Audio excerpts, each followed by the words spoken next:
Chapter 680. Ridiculous, the liquor bottle was thrown hard, and the bottle fell to the ground with a loud sound, instantly breaking into pieces. Luo Zhan just took out the key outside and heard the loud sound inside, which made him shiver. Awesome, brother word.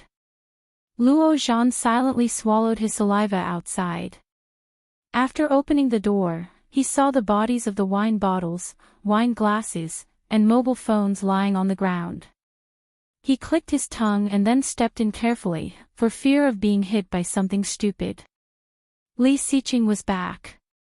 Some people were happy, while others were sad. Louis Han was undoubtedly one of the few people who were sad. Sighing in his heart, Luo Zhan had already expected Louis Han's reaction. He just did not expect Louis Han to be so angry that he smashed things. It shouldn't be. Did Li Xiqing do something to him? With his years of understanding of Li Xiqing, Luo Zhan felt it was very possible. His sympathy for Louis Han was even deeper. Stepping away from the bodies on the ground, he went in and saw Louis Han wearing the clothes he had worn to work today, lying on the table.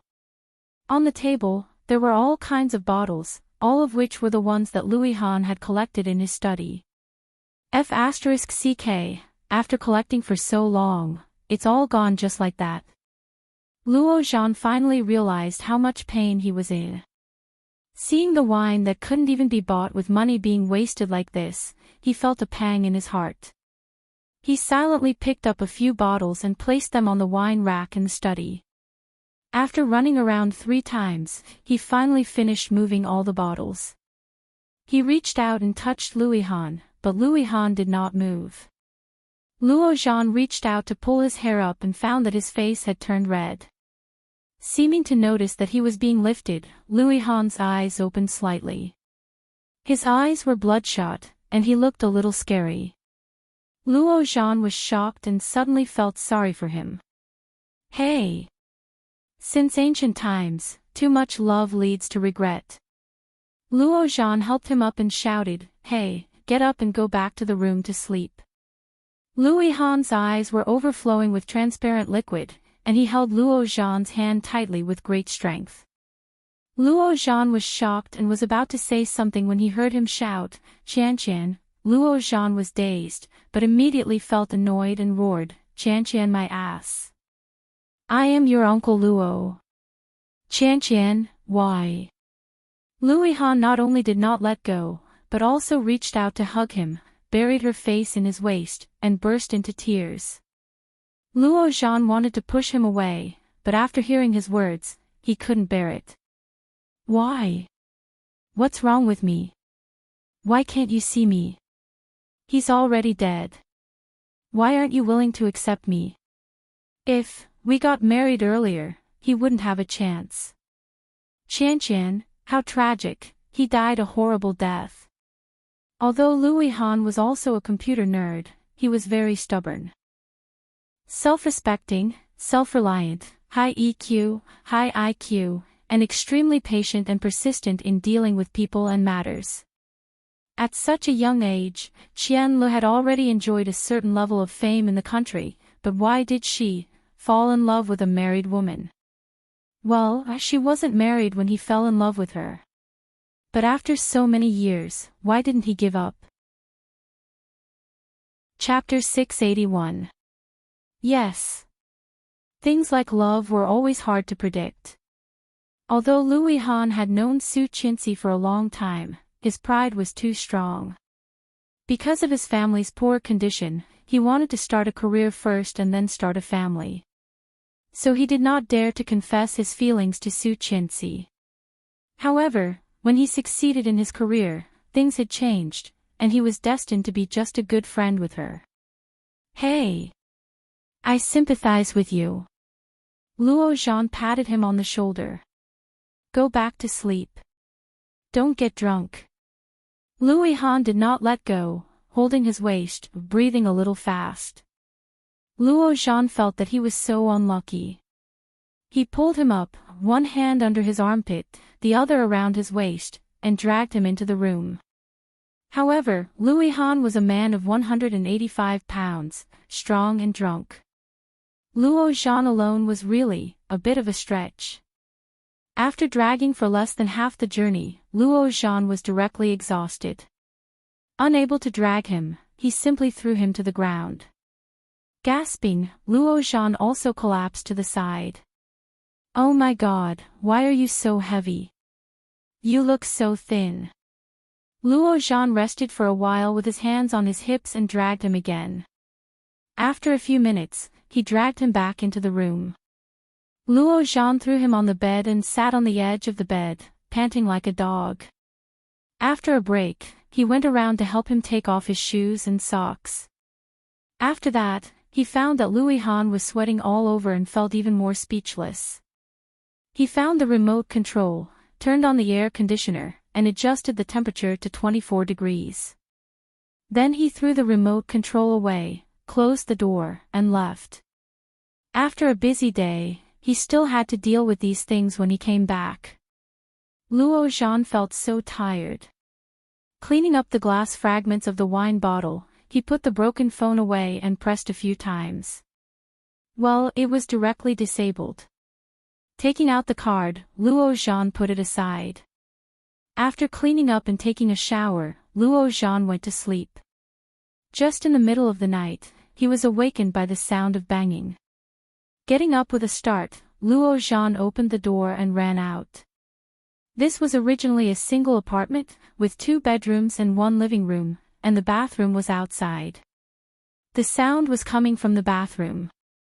Luo Zhan walked in and found Louis Han lying in the transparent bathroom cubicle. The shower head was pouring water on him. His crooked suit was soaked through, and the situation didn't look good. Luo Zhan held his forehead and asked helplessly, "Brother, do you want to take a cold shower to calm down in the middle of the night? Can't you just give me some peace of mind?" As he spoke, he had already turned off the water. Li Xiqing reached out and pulled Louis Han. Louis Han shook off Li Xiqing's hand. His face was red, and his eyes were blurred. He stuttered, "I went to the bathroom, went the wrong way, damn. Why the F***ck did you pee in the toilet?" Flush, Luo Zhan, well, he must have thought of the bathroom as a toilet bowl. Lifting him up, Luo Zhan looked helpless. "It's too heavy. My God, how much do you actually weigh?" Louis Han was a little better than before.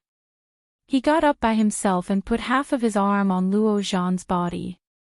"Heavier than you, taller than you, stronger than you, you weak chicken," Luo Zhan was furious. He put him down and said angrily, "Go back yourself. I served you, and you despised me. Why don't you go to heaven?" Dash. Chapter 682. Louis Han laughed, reached out, and grabbed Luo Zhan's pants. Luo Zhan was wearing pajama pants, which were big and elastic, and they were pulled down by Louis Han. "What are you doing? Are you a hooligan?" Luo Zhan kicked his hand angrily, quickly pulled his pants back, and shouted, "Do you know who I am?" "Luo Zhan," Louis Han said honestly, his cheeks were red, and his eyes were blurred. "No. I am your Uncle Luo." Luo Zhan looked like he was not worth teaching, and reached out to pull him up. "Let's go back to the room." Louis Han obediently got up, and as he walked, he reached out to unbutton his clothes. But his eyes were blurred, and after a long time, he couldn't even unbutton one. He stumbled, and his body swayed. Luo Zhan opened the door of his room, and Louis Han lowered his head to unbutton his clothes, and unexpectedly hit the door. Bang! It was a huge sound. Luo Zhan had a headache. Turning around, he saw Louis Han covering his face and giggling. Turning around, he pulled his hand down, and then saw that Louis Han's hand was full of blood, and near his nose and mouth, there was red blood. Damn! So hard. Ha ha ha ha ha. What the hell? Ha ha ha ha. Luo Zhan laughed mercilessly, almost going crazy. Lu Yihan's nose was bleeding, and seeing him laughing like this, he was not happy. He reached out and pushed him, a little unhappy. "What are you laughing at?" "Ha ha ha ha ha." Lu Yihan silently touched his nose, and reached out to touch Luo Zhan's body. Luo Zhan very cleverly avoided a step back, and with a provocative look, he said, "Can't touch." But then, Lu Yihan slammed the door in, and Luo Zhan only saw the light dim, and then, there was a sharp pain in his crotch. Luo Zhan wailed, and tears burst out. Vaguely, he seemed to hear the sound of eggs breaking. He bent over, covered his penis, and curled up on the ground in pain, unable to say a word. Lu Yihan did not expect that his retaliatory action would cause such a result. Shocked, he stumbled forward. Lu Yihan saw him like that and knew that the situation was not good. He asked, "Is it very painful?" "What do you think?" Luo Zhan covered his crotch with tears in his eyes. "I'm still a virgin. Why are you doing this to me? Let me see." Lu Yihan felt a little guilty. As he spoke, he reached out to take off his pants. Luo Zhan was horrified. He covered his crotch tightly and shook his head desperately. Although Lu Yihan was drunk, he still had some consciousness. At the same time, she was also quite strong. She forcefully pried his hands open, and then without saying a word, she pulled down his pants. Luo Zhan felt as if he had been struck by lightning. He quickly got up and crawled outside. Lu Yihan was confused, but he didn't see anything. How could he let him run away? He stretched out his long hand and dragged Luo Zhan's ankle. Luo Zhan wailed, "No. Lu Yihan, even if you can't get my sister-in-law, don't mess with me. I'm not gay." Lu Yihan was speechless. He pulled him hard, and Luo Zhan directly fell to the ground, feeling pain. Then, Lu Yihan pulled hard and opened the door wide. With the light from outside, he opened his eyes wide and looked at the place where Luo Zhan had just hit. Dizzy, Lu Yihan couldn't see anything clearly. Chapter 683. Luo Zhan dragged his pants, turned around, and pushed him hard. His cheeks were slightly red, and he shouted angrily, "Go away, drunk people should behave themselves." After that, he hurriedly got up and pulled his pants open to have a look. He deliberately found the place with the brightest light. After thinking for a long time, it seemed that there was nothing wrong with it, and it did not hurt as much as before. Looking back, Lu Yihan was half lying on the ground, and his nose was still bleeding. It was so miserable. Luo Zhan suddenly felt that he was an angel, a fairy. His heart was so kind. "Ah, I really owe you." He went forward to help him up, let him lean against the door, and went to find tissues. He grabbed a pack of tissues for him to wipe his face, and then went to find a pack of wet tissues from Lu Yihan. After wiping his face clean, he plugged his nostrils with the tissue. The nosebleed soon stopped. Luo Zhan helped him take out the tissue, patted his face, and growled, "Get up, go back to bed." Lu Yihan was half drunk and half awake. When he heard this, he wanted to get up, but his body was not strong enough. Before he could sit up straight, he fell back down again. Luo Zhan hurriedly held him and dragged him toward the inside. But Lu Yihan's body had been soaked by water, and he was soaked. With a heavy sigh, Luo Zhan reached out to unbutton him, took off his suit shirt, and then touched his pants. Oh my God, he was soaked. Unbuckling his belt, Luo Zhan unbuttoned his pants, and the straight and handsome pants were pulled down. Luo Zhan suddenly felt relaxed. "Humph. Make me delicious food tomorrow, and I will fry you up. Damn, I am so tired." Luo Zhan lifted his hands, carried him on his back, and quickly threw him on the bed, only a few steps away from the bed. Luo Zhan lay on top of him, deliberately pressed his body, and snorted, "Good, make me delicious food tomorrow. Do you hear me?" After that, he threw his hands back, but at this time, Luo Han's big hands not only did not leave, but also pulled him. Luo Zhan immediately fell down, and his body fell steadily on top of him. Don't go." Luo Han was half awake and shouted. Then he held Luo Zhan and rolled onto the bed. Luo Zhan's eyes widened, and inexplicably, his cheeks were slightly hot. But in the next second, as if struck by lightning, he struggled madly and shouted, "Hey, hey, hey, don't mess around, young man. How many times have I told you, I'm not gay, I'm not gay, I'm not gay." After pushing Luo Han away, Luo Zhan climbed up and felt that his face was burning. What the hell? Damn it, he's crazy. Luo Zhan was so angry that he stomped his feet. He turned around and kicked Luo Han's butt, which was only in his underwear. Pervert. Damn drunkard. Holy shit. After 4 or 5 kicks, Luo Zhan withdrew his foot. And Luo Han was kicked awake. He turned around and looked at Luo Zhan. His cheeks were red, and his eyes were also red. He was looking at him blankly, and had no idea what had happened. Luo Zhan felt guilty when he looked at him like that. He turned around, stomped his feet, and left, slamming the door, making a loud noise. Chapter 684. Luo Zhan went back to the room, fell on the bed, and looked up at the ceiling. It was already dawn, but Luo Zhan couldn't fall asleep. Thinking of the inexplicable feeling just now, Luo Zhan found a very, very serious problem. Could it be that he had already? The night was as dark as ink, and it was drizzling. This was a small affiliated village far away from downtown Kingstown. There were small old houses everywhere. In the village, there was a small restaurant in the east. Just a dozen meters away from the restaurant, there was a smelly and dark alley.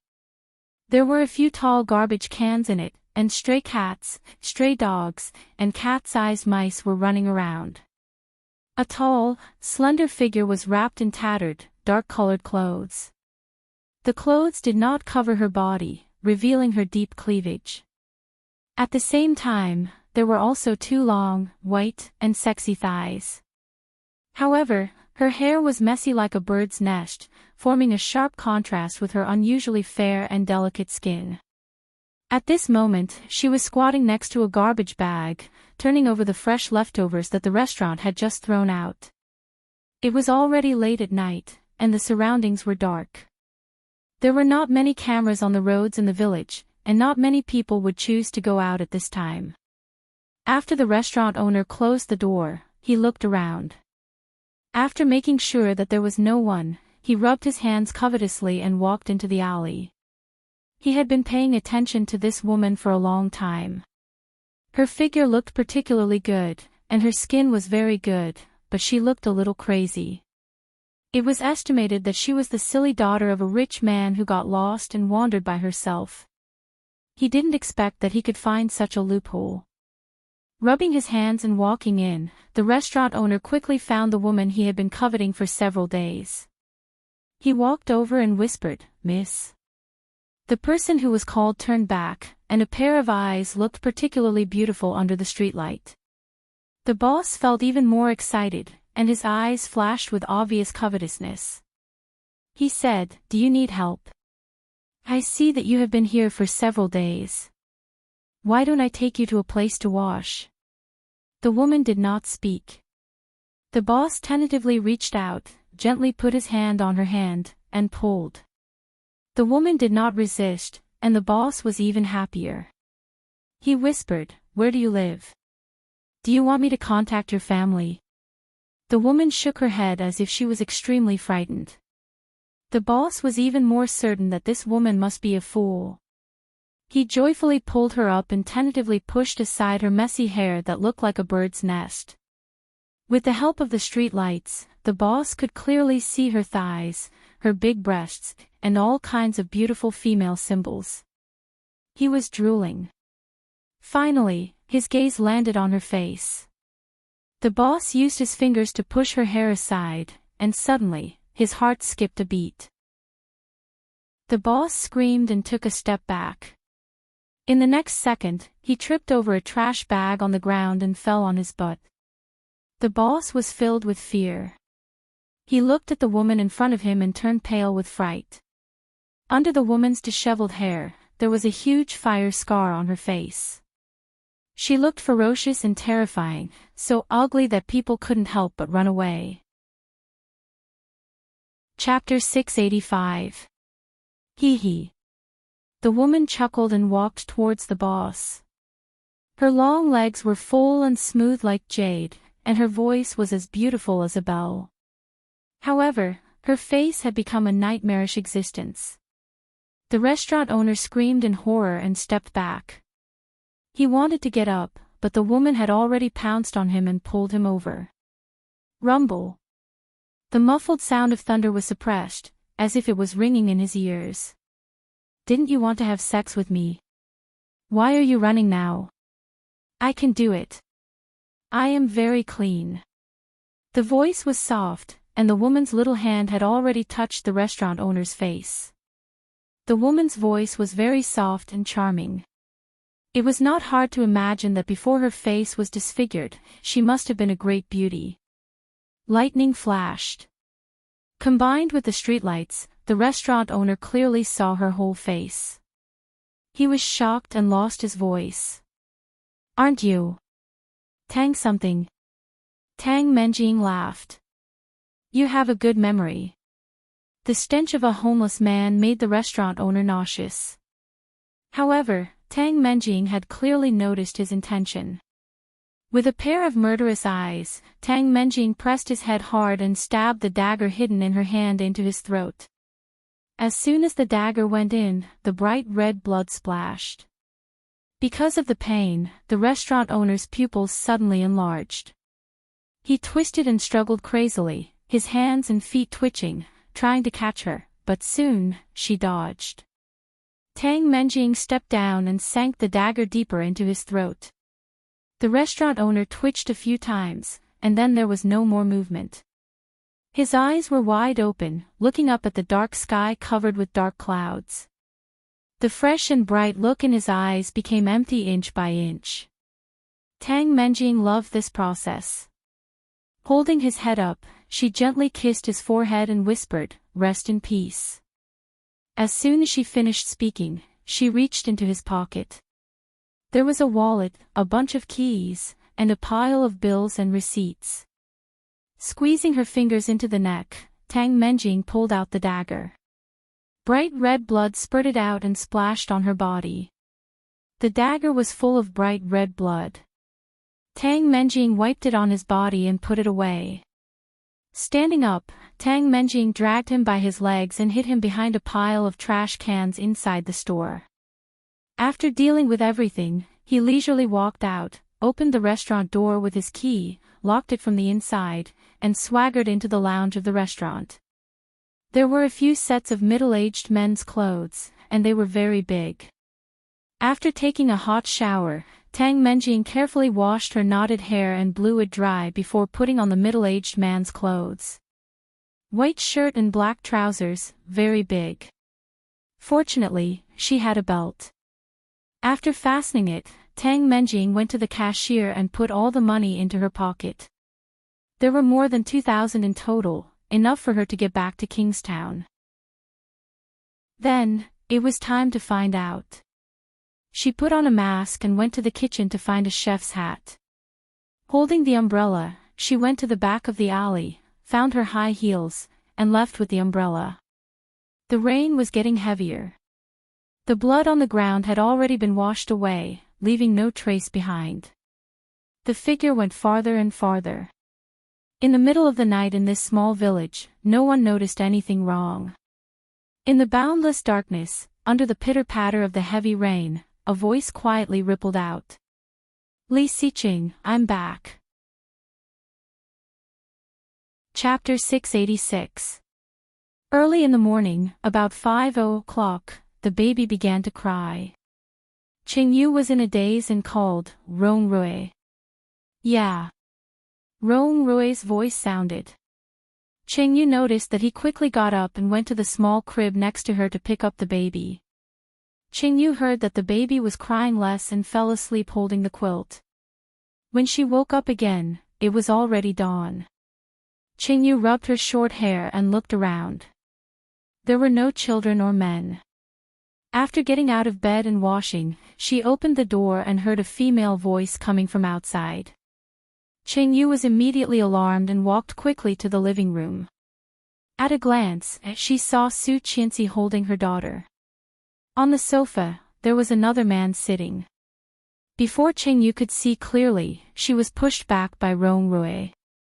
Looking at her, she found that Rongruei was looking at her with some reproach. He said, "Go get dressed. There is a guest." Oh. Qingyu was wearing a thin negligee. Hearing that, she touched her nose and went back in. After changing clothes, Su Qianxi was playing with the baby. The little girl, who was more than a month old, looked at her with a pair of amber eyes, as if she had seen something novel. Looking sideways at the other side of the sofa, she saw a man sitting across from Rongruei. Wearing a straight and neat suit, his profile was angular, and his temperament was obviously softer than 4 years ago. Qingyu saw him, stared and exclaimed excitedly, "Boss." Hearing her voice, Li Xiqing turned his head and looked over. His originally expressionless face still did not change. However, this was Li Xiqing. It was really Li Xiqing. Qingyu was shocked and immediately trotted over there, asking, "Who am I?" Seeing her like this, his dark and deep eyes became deeper. Slightly raising an eyebrow, he asked, "You are asking me? Oh my God, it's really you." Qingyu was so excited that her eyes were red. Standing on the edge of the sofa, she exclaimed, "The news and Weibo have been going crazy recently, but seeing it with my own eyes, it really feels like a dream. Boss, you are finally back." Rongruei had never agreed to let her visit. The reason was that the old house of the Li family was too far away from them. She was so angry that she stamped her feet. Fortunately, they did not go yesterday, and today they came, which was far beyond her expectation. Li Xiqing's eyes slightly curved as he asked, "I am back. Do you want to come back too?" Qingyu was dazed. What? Wasn't she here all the time? Li Xiqing suddenly realized that his patience had improved a lot. He explained, "Come back and be my assistant.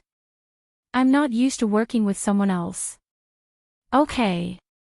Qingyu's eyes lit up, and she did not hesitate. "I am bored to death at home." "No." Rongruei vetoed. "The child is only a month old. He hasn't weaned yet. I didn't say I should go now."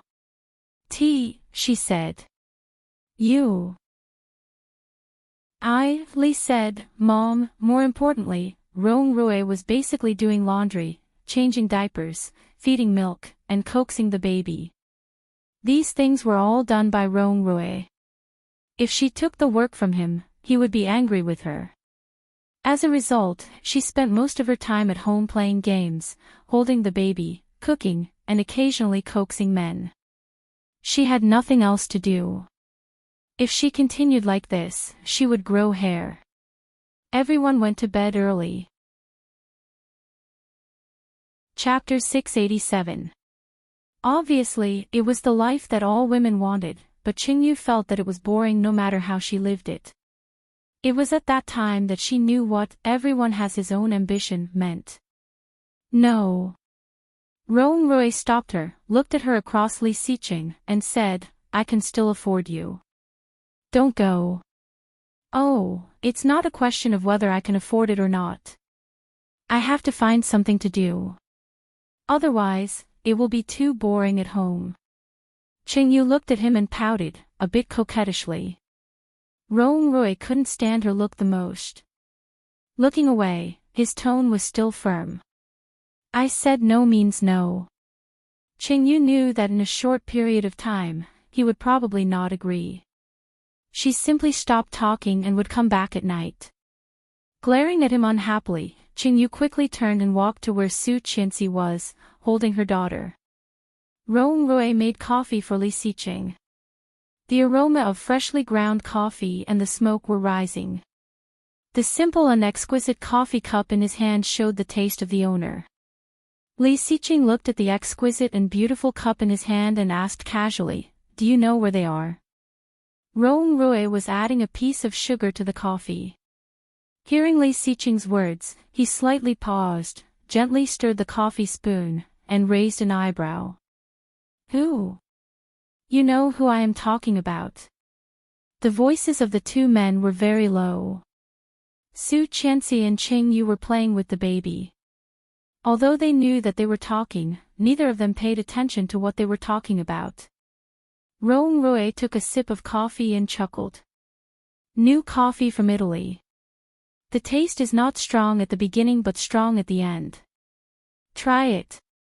Li Xiqing suddenly smiled, took a sip of coffee, and nodded. It's really good. Don't you want some sugar? I like plain coffee. Slowly putting down the coffee cup, Li Xiqing looked at him with a faint smile. With a sharp look, he slowly said, Tang Menjing also ran away. I know. Rong Rui felt that it was not enough and added a little more milk. But I have nothing to do with her for a long time. Even if you ask me, I don't know. I only ask them. They, of course, referred to them. Rong Rui knew very well who he was talking about. However, Rong Rui still looked calm. His amber eyes looked innocent as he shrugged. I really don't know. The smile on Li Xiqing's face widened. Qingyu still doesn't know that those two guys are your relatives, right? Rong Rui's eyes darkened and he chuckled, Are you threatening me? I'm just asking. Why are you so nervous? Compared with Rong Rui's gloomy face, Li Xiqing looked calm. He took a sip of coffee, elegant and noble, but inexplicably irritating. Rong Rui's face darkened. I won't let her go back to work for you.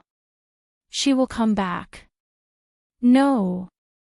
Li Xiqing squinted at him and said, I know her better than you do. Li Xiqing, you are even more annoying than before.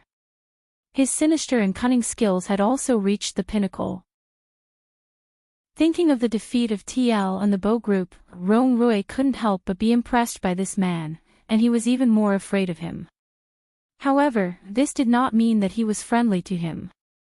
Li Xiqing raised his eyebrows. You are not bad either. Pfft. Rong Rui still wanted to say something, but Li Xiqing had already turned his head, looked at Qingyu, and suggested, Why don't we have dinner together? By the way. As he spoke, he had already looked at Rong Rui with a deep and provocative look. Let's talk. Rong Rui secretly gritted his teeth. Despicable. Dash. Chapter 688. Qingyu did not notice the strangeness of Rong Rui. Hearing Li Xiqing's proposal, she felt a little surprised. However, holding the baby, she did not think much. She just glanced at Li Xiqing and happily said, Okay, what do you want to eat? Just go to the place I used to like very much. Li Xiqing deliberately frowned, glanced at Rong Rui, and said, What is it called? Deep Sea Hui. Qingyu quickly answered. When Rong Rui heard Qingyu's words, his face suddenly became gloomy. Li Xiqing quietly curled his lips and nodded. Yes, that's it. Do you want to make an appointment first? Okay, come on, Susu, help me hold the baby. I'll go find a phone. Su Qianxi took the baby, and Qingyu quickly left, not noticing that her husband's face had become as dark as the bottom of a pot. When Qingyu entered the room, Li Xiqing suddenly chuckled, leaned on the sofa, and said slowly, She has been with me for 3 years. It must have taken you a lot of effort to pursue her, right? Roong Roy looked sullen and did not speak. Su Qianxi looked at these two men and vaguely felt that something was wrong. Just looking at the atmosphere between the two of them, she knew it was not very harmonious, but she did not know what had happened. Li Xiqing met her gaze, looked calm and indifferent, stood up, tidied up his clothes, and walked out of the sofa. Let's go. Qingyu has already finished the phone call. Okay. Su Qianxi also had a deep understanding of Qingyu's efficiency, but such words fell into Roong Roy's ears, which was not very comfortable. Qingyu had a crush on Li Xiqing, which he knew very well. And she did not hide her admiration and worship for Li Xiqing. Roong Roy had no doubt that if Li Xiqing insisted, or a little provocation, Qingyu would definitely change sides. It was just a matter of time. Despicable. Sure enough, just a few minutes after Li Xiqing's voice fell, Qingyu had already come out with her bag and a mother's backpack. Directly throwing the mother's backpack to Roong Roy, she went to the utility room and pushed out a stroller. After wrapping the baby in, she said, "Let's go, I have already booked a seat." But when she turned her head, she found that Roong Roy's face became even more gloomy. She looked inexplicably and asked, "What's wrong?" "I'm fine." Roong Roy's face gradually returned to normal, but he still looked pale. He shook his head and said slowly, "Let's go." Today, Li Xiqing was driving his old modified sports car, which could not fit the stroller at all. After Qingyu took the car from the garage, the 4 adults and 1 child went to the restaurant where Qingyu had booked a seat. Neither of the 2 women had a big appetite, and Qingyu and Su Qianxi quickly talked about their mothers. Li Xiqing looked indifferent, eating slowly. Compared with Roong Roy, who looked tense, he was obviously much calmer. "Qingyu," he suddenly called. She held the baby and looked up. "Ha! You know Roong Roy's family." Li Xiqing, Roong Roy interrupted him with a gloomy face. "Shall we go to your company later?" Li Xiqing raised an eyebrow and smiled. "Sure." Chapter 689. Our company. Qingyu had not removed her role from being the senior assistant of the Li family. After all, she had been there for 7 years. It was normal for her to have deep feelings for the Li family. However, it made Roong Roy even more upset. It was like his wife's heart was on another man's side, which was absolutely not a good feeling. He just cares about you and wants to make sure you are safe, right? Li Xiqing's voice was calm, and he took a sip of tea. Roong Roy chuckled and said, "Yes." Both Qingyu and Su Qianxi felt that these 2 people were a bit weird and looked at them strangely. The 2 looked at each other and saw confusion in each other's eyes. After dinner, Roong Roy drove the 2 women to the entrance of a large shopping mall of the Li Group and sent them shopping. Then he drove away. Qingyu and Su Qianxi pushed the stroller into the mall and bought a lot of things. Just when they were sitting in a dessert shop, Su Qianxi saw a familiar face. A young man, fair and clean, with a thin face and pimples on his cheeks, wearing a pair of gold-rimmed glasses, was sitting and chatting with a woman. The more Su Qianxi looked at the man, the more familiar she felt. Qingyu noticed where she was looking and said, "Do you know him? This person seems to be a relative of Tang Menjing's family. His surname is Liu. This person should be a doctor. Don't you have a classmate named Liu Ainin? She is this person's sister." "Dr. Liu." Su Qianxi immediately remembered and said, "Liu Quan." "Yes, that's him." "Why?" "This person framed me. He lied to me, saying that I had AIDS, which scared me so much that I almost divorced Li Xiqing." Su Qianxi later thought about getting even with him, but after all kinds of things, she had forgotten about it over time. At this moment, seeing this Liu Quan, Su Qianxi could no longer hold back the violence that she had suppressed for a long time. "Damn, no way. So unethical. Qingyu found it hard to believe. I heard that this guy got in because of his connections. Later, the Tang family lost, which seemed to have some impact, but now it seems that the impact is not big. Lu Quan was talking to the girl in front of him. He couldn't hear what they were saying, but from afar, he could tell that the girl was overjoyed. She couldn't stand it anymore. Wait a minute. With that, he got up and left. What do you want? No response. After about 10 minutes, she came back and sat in front of Qingyu. Where did you go? Shoo, watch the show. She took a sip of her drink and curled her lips. Not long after, a girl with exquisite makeup and a pair of sunglasses walked in aggressively. He walked up to Lu Quan, gasping for breath. Lu Quan and the girl opposite him were shocked.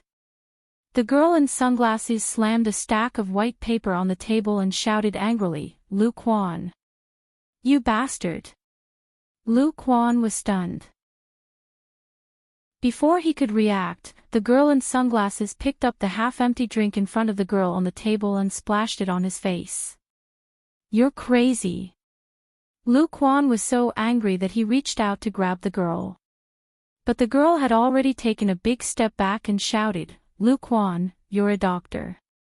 Bah! As soon as he finished speaking, he turned around and ran while crying. Chapter 690.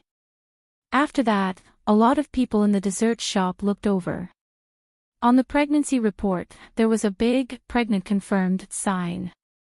The girl stared at Lu Quan incredulously. Lu Quan saw his girlfriend's expression and knew something bad was going to happen. He quickly waved his hand and yelled, It's not me. I don't know her. That woman is a psycho. Baby, you. Before he finished, the girl slapped the report on his face and roared, If it's not you, then what is going on? Lu Quan was annoyed and yelled, Are you F***king psycho? I told you it's not me. This shout shocked even the passers-by and made them look inside. The girl's eyes were red from the yelling and soon noticed all kinds of strange looks around. How embarrassing. The girl stood up, clutching her bag. She picked up the coffee in front of him angrily. Pfft. She splashed the warm coffee on his face and walked away. Lu Quan was furious and reached out to pull the girl. However, the girl was agile and could be seen to be a martial artist. She turned around and kicked him with her stiletto heels. Then she threw her bag and kneed him in the lower abdomen, roaring, F***ck off, scumbag. Lu Quan covered his crotch and squatted down. His eyes were red and teary. Qingyu secretly clicked her tongue and whispered, You did this. She gestured for her to keep quiet and looked at Lu Quan with interest. Lu Quan covered his crotch, but soon paid the bill and limped away. Some people had already taken photos and posted them on Weibo. When the words Lu Quan and doctor were put together, it would definitely cause a sensation on Weibo, and Lu Quan would be found out. However, it was not enough. She picked up her phone and clicked on Luo Zhan's profile picture. She sent a message, Lu Quan, a doctor of infectious diseases, the son of the Lu family related to the Tang family. His sister, Lu Anan, helped me dig out all kinds of evidence about this family and this Lu Quan. I want to screw him up. Luo Zhan sent a horrified emoji and then a smirk. Z, you are in a good mood recently. Qianxi Su, no problem. Z, how did this person offend you? Qianxi Su, unscrupulous doctor with bad medical ethics. He lied to me and said I had AIDS. Although it was 4 years ago, I am still angry. Z, damn, of course. Leave it to me. Qianxi Su, ask my husband to give you a raise of salary. Z, sister-in-law, I love you. Seeing Luo Zhan's message, Su Qianxi smiled and typed, screenshot. That's not fair. You can't cheat me like this. She couldn't help laughing. She took a screenshot and sent it to him. When Li Xiqing received the news, he was in a nearby cafe. In the comfortable and elegant private room, there were only the two of them. Seeing her message, Li Xiqing glanced at it. His eyes softened slightly, and he put it aside without replying. Looking at Rong Rui, he asked slowly, really? Of course. But you have to be careful. Tang Menjing has lost her mind. She has been seeing a psychiatrist all these years, and her face is ruined. As long as she is not dead, she will come back to you. Take care of your wife and children. Bring bodyguards.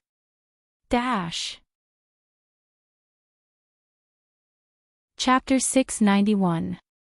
You don't have to worry about that. Li Xiqing stood up and looked down at him with a faint smile. Let's go. My wife is waiting for me to pick her up. Rong Rui also stood up and glanced at him contemptuously. Not only is my wife waiting, but I am also waiting. Oh. Li Xiqing nodded. My children are waiting at home. After a pause, he added, twins. Rong Rui pursed his lips in disdain and walked out first. Li Xiqing said leisurely behind him, and an older son. Childish. Rong Rui was disdainful. What's there to compare? However, although he said so, he felt itchy in his heart. Li Xiqing had 3 children, and he only had 1. Why? No, he had to make a few more. He could not lose at the starting line. Rong Rui made up his mind and walked out. Li Xiqing raised an eyebrow and felt inexplicably happy. Childish. It felt so good, okay. Rong Rui took the car at the entrance of the cafe, picked up his wife, children, and Su Qianxi, and finally went to the driver's seat. Unknowingly, he noticed that there were different gazes around him. Rong Rui had no other advantages, but he was very alert. Someone was following them. Looking around, Rong Rui whispered to Li Xiqing, who was not far away, someone is watching us. Do you feel it? Hearing that, Li Xiqing just glanced at him leisurely, then opened the door of the passenger seat and calmly sat in. It seemed that he had known this scene for a long time. Rong Rui felt a bit incredulous. How could Li Xiqing be so calm? Frowning, he suddenly thought of what Li Xiqing had just said, you don't have to worry about that. So that was it. Rong Rui suddenly felt that he was still too naive and did not know this person well. Also, with this man's temperament, how could he not bring someone out in this situation? Chuckling, Rong Rui sat in the driver's seat and looked at Li Xiqing with an extra layer of brilliance that Qing Yu and Su Qianxi could not understand. After the rain, the air in Kingstown was mixed with the fragrance of soil and grass. More than 100 meters in front of the old house of the Li family, there was a small lake. Next to the small lake, there were tall trees, evergreen all year round. The small flowers and grass were fresh and beautiful.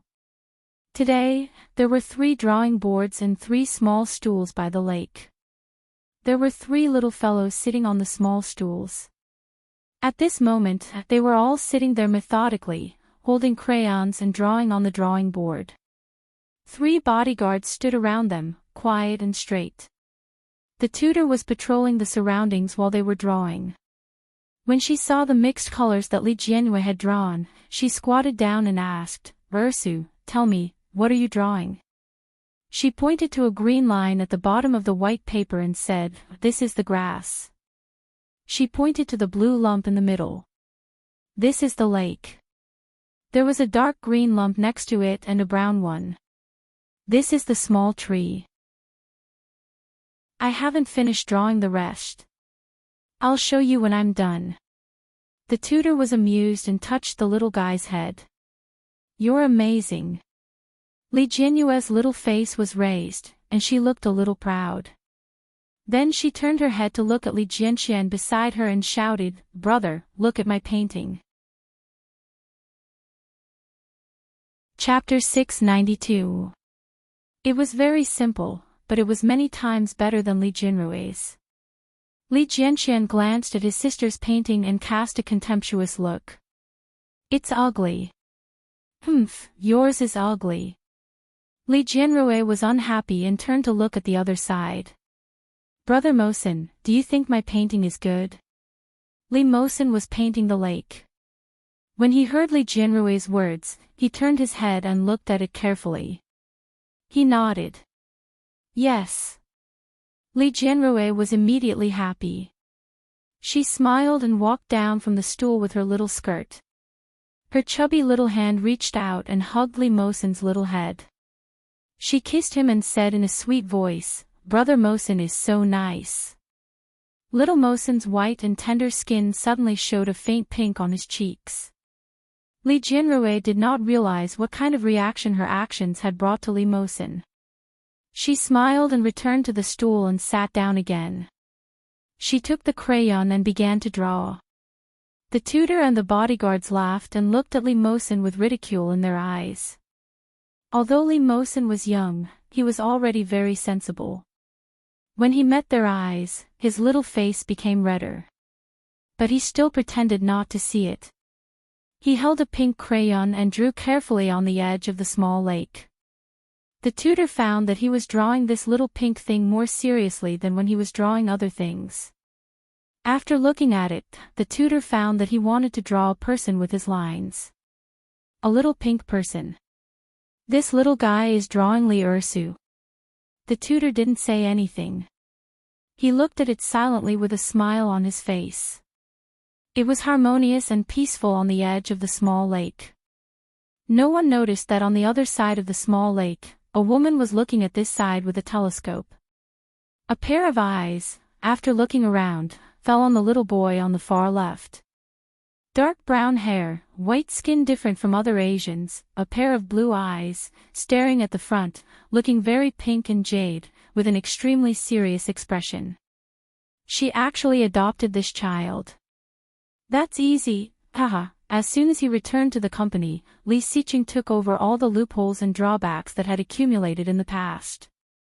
Just like that, he was busy for a whole week.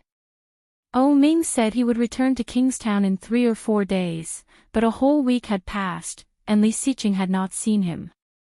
He called twice to ask, and Ming said, yes, yes, yes. But what could possibly happen? Even Ming didn't know what was going on. He had finished his work a long time ago, but he didn't want to go back to the capital. Because he had found the only regret he had ever spoken of.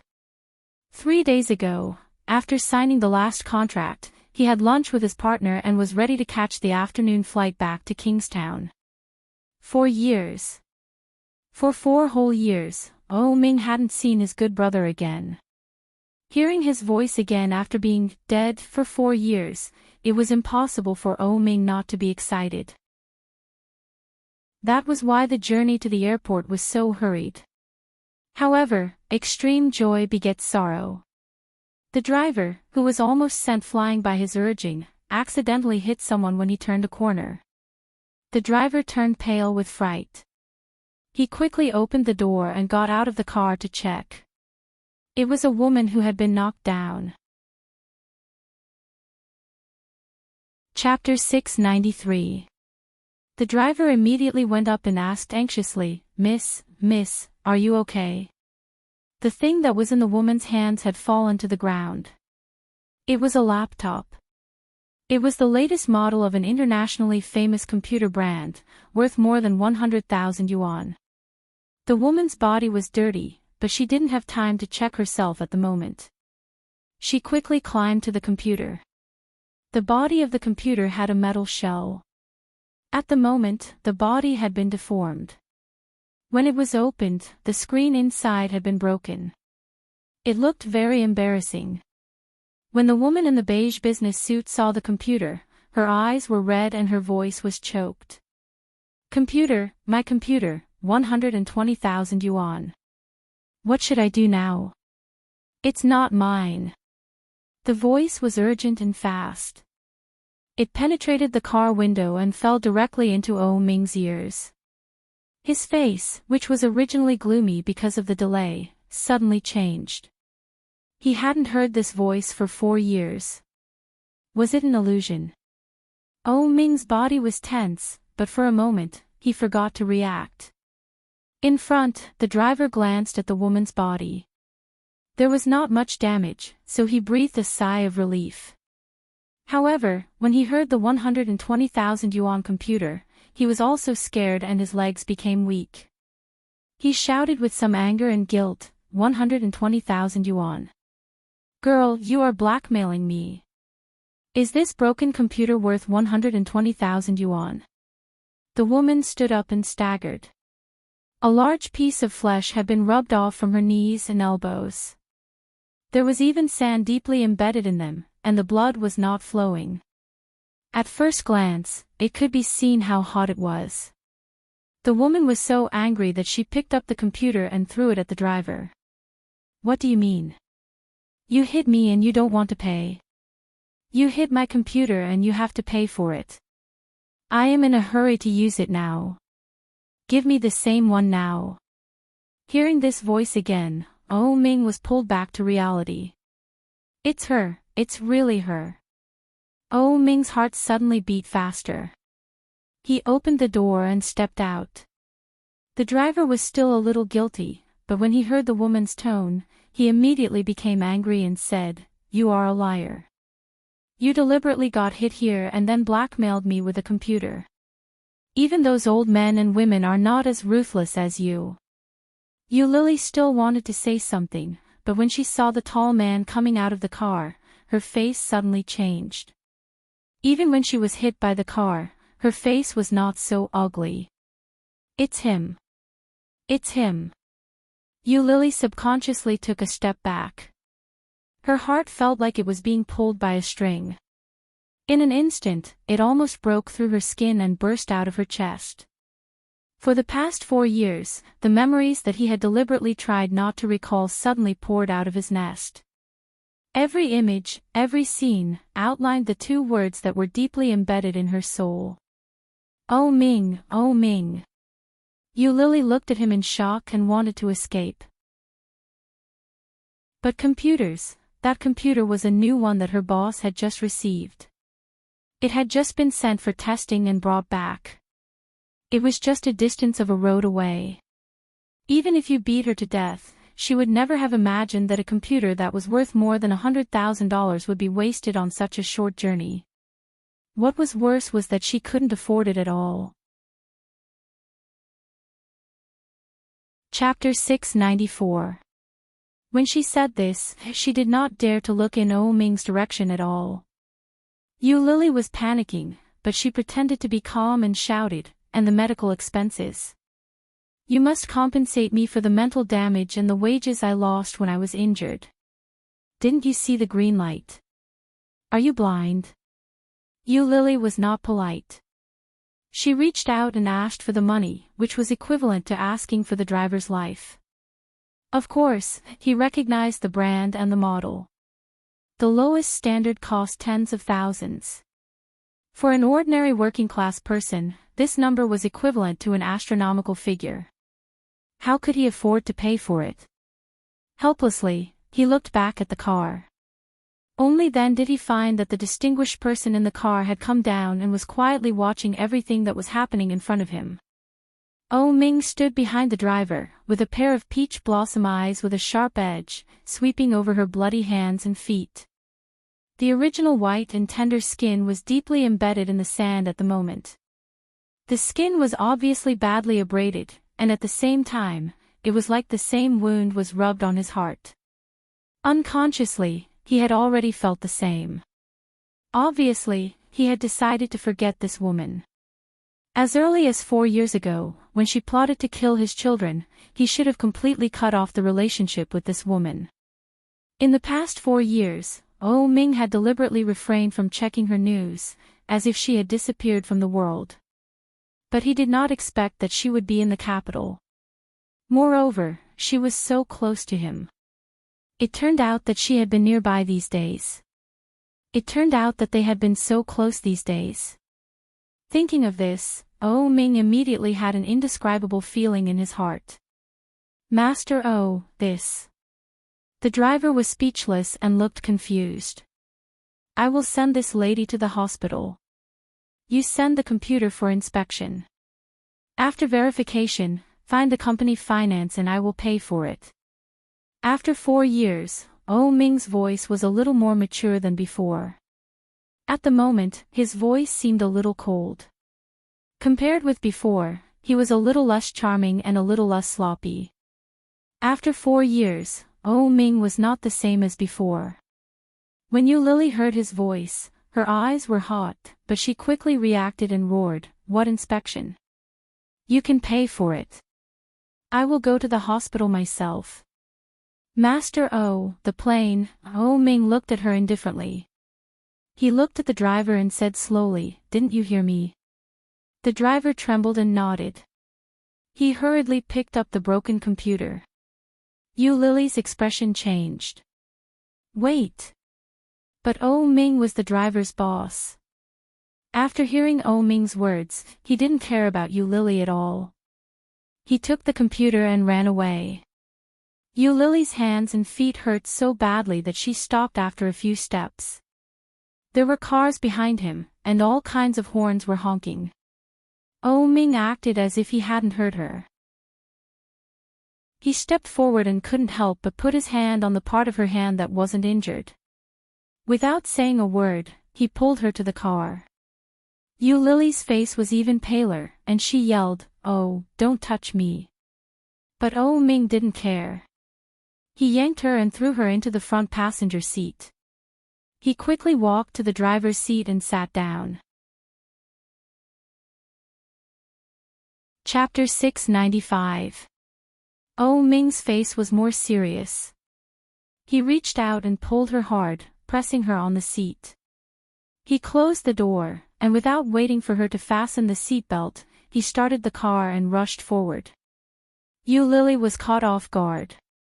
She leaned forward and screamed with her hands on the airbag in front of her. She was still in shock. She turned her head angrily and roared with red eyes, "Oh Ming." In Oh Ming's beautiful peach blossom eyes, there was an indescribable light. His heart, which had been empty for 4 years, was suddenly filled. The long-lost sense of fulfillment actually filled him up. Of course, the pleasure of revenge also continuously washed over him. Looking at what she was wearing, it was also very different from her previous style. There was no makeup on her face, her long hair was a little messy, her skin was a little dark yellow, and there were faint dark circles under her eyes. Her skin looked much worse than before. The style of the fabric was ugly, old and rustic, and the quality was very poor. Plus this pair of shoes, a set of clothes, would it cost 500 yuan? Or even lower. A 120,000 yuan computer was not as expensive as a bag he bought for her before. Seeing her so scared and anxious expression, Oh Ming's heart flashed faintly. Seeing her so miserable, he was relieved. Look, even without her, he was still as carefree and unrestrained as ever, wandering among the flowers. Who can't live without him? It was just that she, Yu Lily, was once again beaten back to her original state of being the treasure in his hands. You deserve it. Out of the blue, Oh Ming laughed and sped up. Yu Lily was a little scared by his laughter, and she was even more afraid. She pulled the seat belt over and buckled it, panting in shock. She knew him too well. Absolutely, can't fall into his hands. Yu Lily's heart was beating very fast, she gritted her teeth, and her eyes were firm. The car stopped at the gate of the hospital. Yu Lily immediately opened the door and jumped out, running toward the back. Just then, an empty taxi came over. Yu Lily was like grabbing a life-saving straw, reaching out and waving. But when the car just stopped, Yu Lily was lifted up by a big hand. Oh Ming didn't say anything. He grabbed her with great strength and didn't show any tenderness. No, Oh Ming. Yu Lily was afraid. She knew him so well. Oh Ming was angry, very angry. However, compared to when he was angry in the past, he was more ruthless, more cold, and more frightening. Yu Lily squatted down, trying to use her weight to slow his footsteps and struggle free. Oh Ming sensed her intentions and sneered. He simply bent over and carried her in his arms. My driver hit you. I should compensate you for your medical expenses. Miss you, please be quiet. Miss you. Those 3 cold words made Yu Lily feel a dull pain in her heart. Since they first met 7 years ago, Oh Ming had either called her Yu Lily or Yu Lily. These 3 unfamiliar words coming out of his mouth made her feel even worse than if he had directly scolded her. She was wrong. One mistake for 4 years. But it was too late. She knew that he hated her. He hated that she had killed his child, hated that she had trampled on his heart. The blood on Yu Lily's body rubbed against Oh Ming's, and the wound was burning. Then you can give me the money, and I will see it myself. How can you do that? Oh Ming chuckled. What if you blackmail me? Don't forget that you have a criminal record, Miss Yu. Busy as a dog. Chapter 696. Yu Lily felt even more humiliated.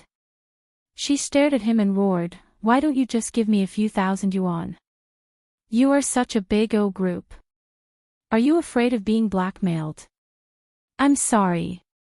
Oh Ming strode into the hospital with her in his arms. He looked into the distance with a pair of beautiful peach eyes and said coldly, it's not easy to make money. I don't trust you. Yu Lily was speechless. She was so angry that her chest hurt. Someone in the hospital recognized Oh Ming and immediately opened the door for him. Oh Ming was invited into the emergency room. He threw Yu Lily on the bed. There was not the slightest bit of love or gentleness. Yu Lily fell on the bed and hit the wound. She sobbed with tears in her eyes.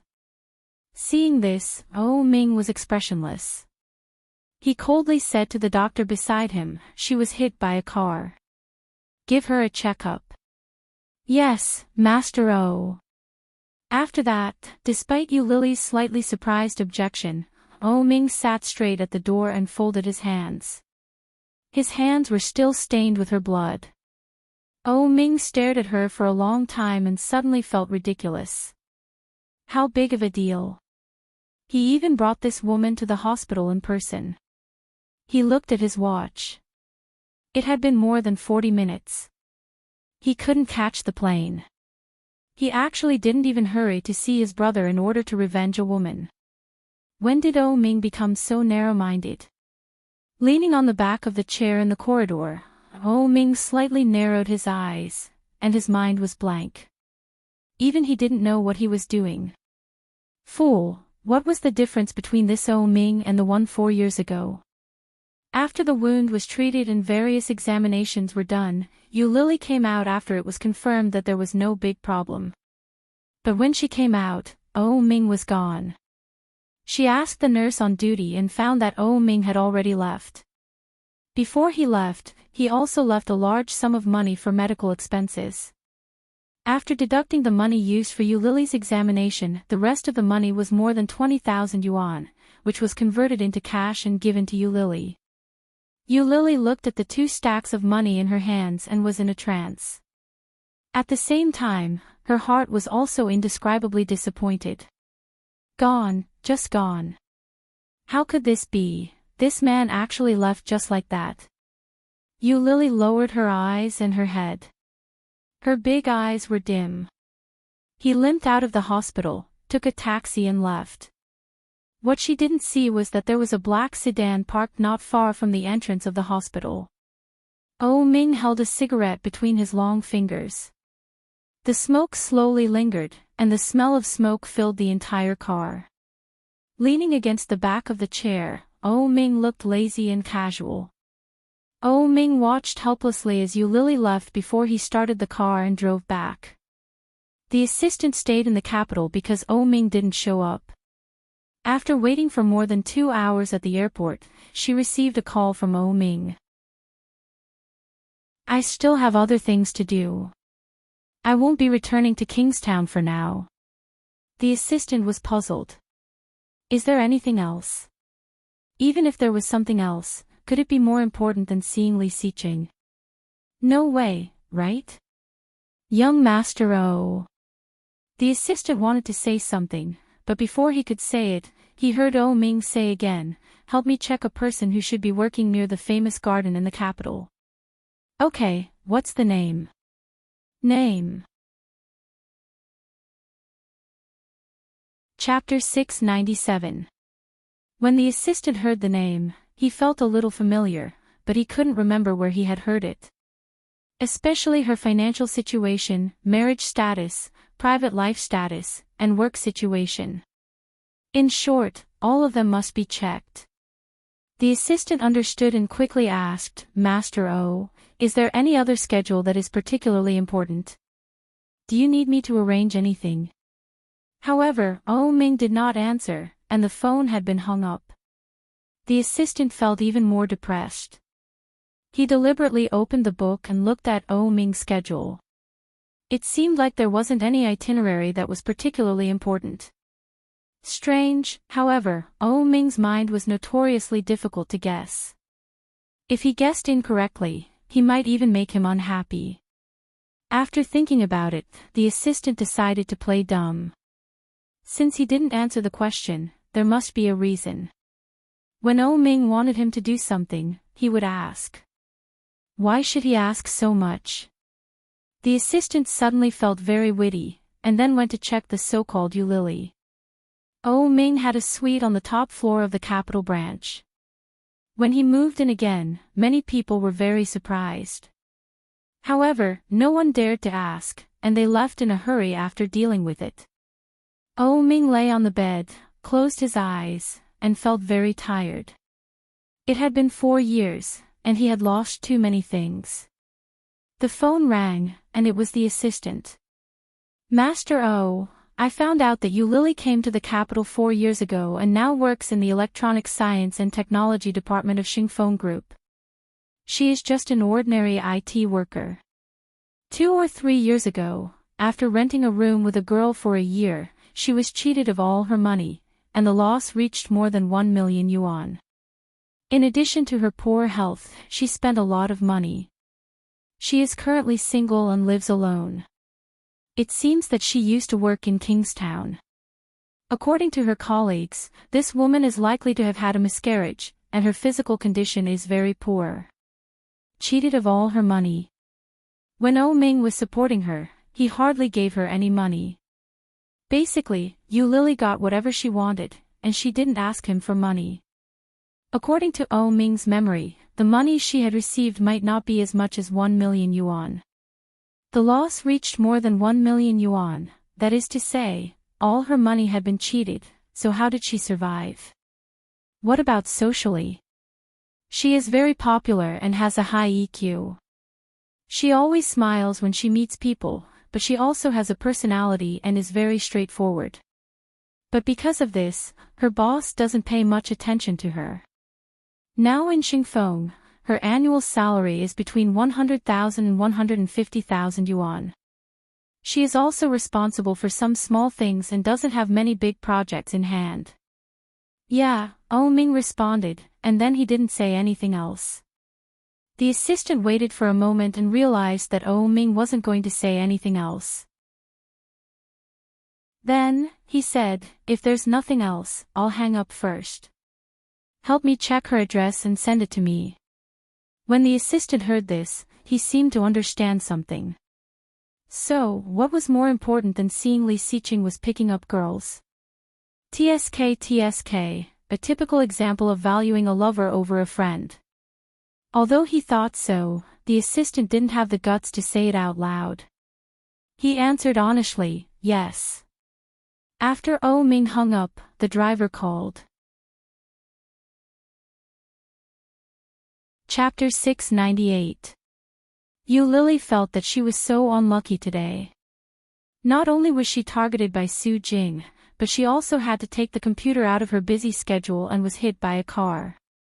Not only that, but she also met Oh Ming. Life was always like this. When people were unlucky, even a sip of cold water would get stuck in the teeth. Many parts of her body were wrapped in gauze, and she looked very embarrassed and miserable. When she returned to the company, the security guards all knew her. One of them had a good relationship with her. When he saw Yu Lily coming back, he quickly surrounded her and was shocked. What happened to you? What the hell? He actually fell to this state. Although he was already next to her, he did not dare to touch her at all. He opened his hand slightly and looked shocked. Yu Lily smiled brightly and waved her hand. What's with your expression? Haven't you seen a car accident like me? No way, you went to help Sister Sue get the computer and had a car accident. Hey, don't say it. Yu Lily looked like she could not bear to look back. The computer is broken, directly broken, and the person has not paid me yet. Wait for me to go back first, and then I will tell you what happened. The security guard looked distressed. Lily, you are like this. Don't go up. Sister Sue's temper is so bad, and she will certainly not stop scolding you because you are injured. Why don't you go down first, and I will go and talk to you? No, you do your thing. Go ahead. Yu Lily waved her hand and quickly walked in. But the smell of ointment was very eye-catching. Many people saw Yu Lily like this, and they would exclaim and ask, Lily, what's wrong with you? Along the way, Yu Lily smiled so much that her face was stiff. Finally, she arrived at Su Jing's office. She rang the doorbell and went in. Su Jing was scolding a newcomer with harsh words. Yu Lily had been in Xingfeng for less than a year. Su Jing was the head of the department, and she was famous for being a tigress. She would scold a newcomer without saying a word, and once scolded him until he resigned. Although Yu Lily was very popular in this department and was very popular among her colleagues, she couldn't let go of herself in front of this woman. The reason was just that she was beautiful. As a rich woman in her 30s, Su Jing was already married. At home, she was also a strong wife and a weak husband. Half a month ago, when her husband came to pick her up from work, he took a few glances at Yu Lily and was slapped by Su Jing in public. Since then, Su Jing had been picking on her in different ways. She was so scared that she didn't even dare to put on makeup anymore. However, Yu Lily's show of weakness did not make Su Jing restrain herself much. Instead, he was targeting her more and more. With a sigh, Yu Lily limped in and called out, Sister Sue. Su Jing turned to look at her. Seeing her like that, she said in a bitter voice, Oh, isn't this the belle of our department, Yu Lily? What's wrong with you? How did you end up like this? Sour. There was an indescribable jealousy in his tone. Yu Lily silently bowed her head and said, I was hit by a car on the way back to get the computer. Su Jing was shocked, and her first reaction was to blurt out, What about the computer? Yu Lily felt a little uncomfortable. This woman, she didn't ask me if I was okay now, but her first reaction was like this. The computer was damaged by a car. Chapter 699. Such a voice was full of disdain and contempt. Moreover, Su Jing was still so provocative. Such a sharp tone was even more unbearable. Anyone who heard such words would not feel good, let alone a woman like Yu Lily. Yu Lily seemed to see something strange. She glanced at her and sneered, Isn't it just 120,000 yuan? Any bag I take out is more expensive than your computer. Everyone in the company knew that Yu Lily had a lot of bags, and each of them was a luxury product, which was incompatible with her usual clothes. But with Yu Lily's usual temperament and aura, it was very suitable. At the beginning, everyone still complained, but over time, they got used to it. At the same time, such a situation also made many people very envious. Su Jing was one of them, but she couldn't afford it, and her husband couldn't afford it either. At this moment, hearing Yu Lily's words, she immediately became angry and shouted, "What kind of attitude is this? What kind of attitude is this? You think you're great? I was hit like this. Are you fucking blind?" Yu Lily's attitude angered Su Jing even more, and she roared, "I am your boss. It's normal to ask you to do something. It's because you are my boss that I help you do these things outside of work. This is your own personal computer, not the company's. You forced me to use my working time to get it, causing me to have a car accident. What about this account? Ha, it's funny. Do you have any evidence to prove that your car accident was caused by me?" Yu Lily heard the words, raised her eyebrows and sneered, "Do you have any evidence to prove that your computer was broken in my hands?" Su Jing was furious and shouted, "Is this the attitude you should have when talking to your boss? Boss? You're just a department head. Do you really think you're so great?" Yu Lily looked at her coldly without any warmth. "When I was the director of the O Group's clothing store, you were still in some remote corner." Yu Lily couldn't stand it. She was already angry, and in the past few years, she had been extremely unlucky. She was cheated of all her money by her good friend, and it was not easy to find a job with a decent income, but she met such a boss. Su Jing did not cross the line in the past, so Yu Lily tolerated it. However, in the past half a month, Su Jing had become more and more outrageous and disgusting. Since she was going to be scolded anyway, she might as well avenge the people in the company. When Su Jing heard this, she laughed out loud. "What are you talking about? Oh clan.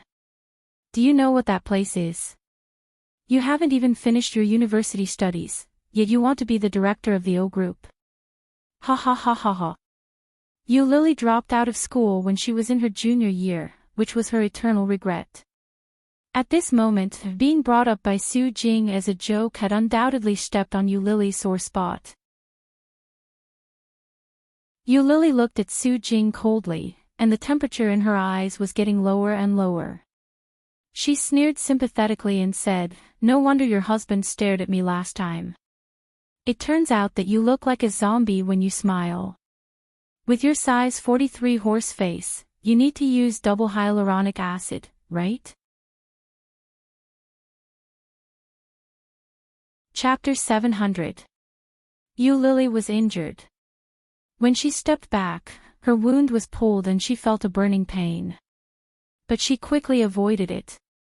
Yu Lily looked at Su Jing and sneered, "The zombie is angry. What do you want to do? Kill me?" Su Jing's face was even more ugly. She turned around and picked up the stapler on the table, smashing it toward Yu Lily's face.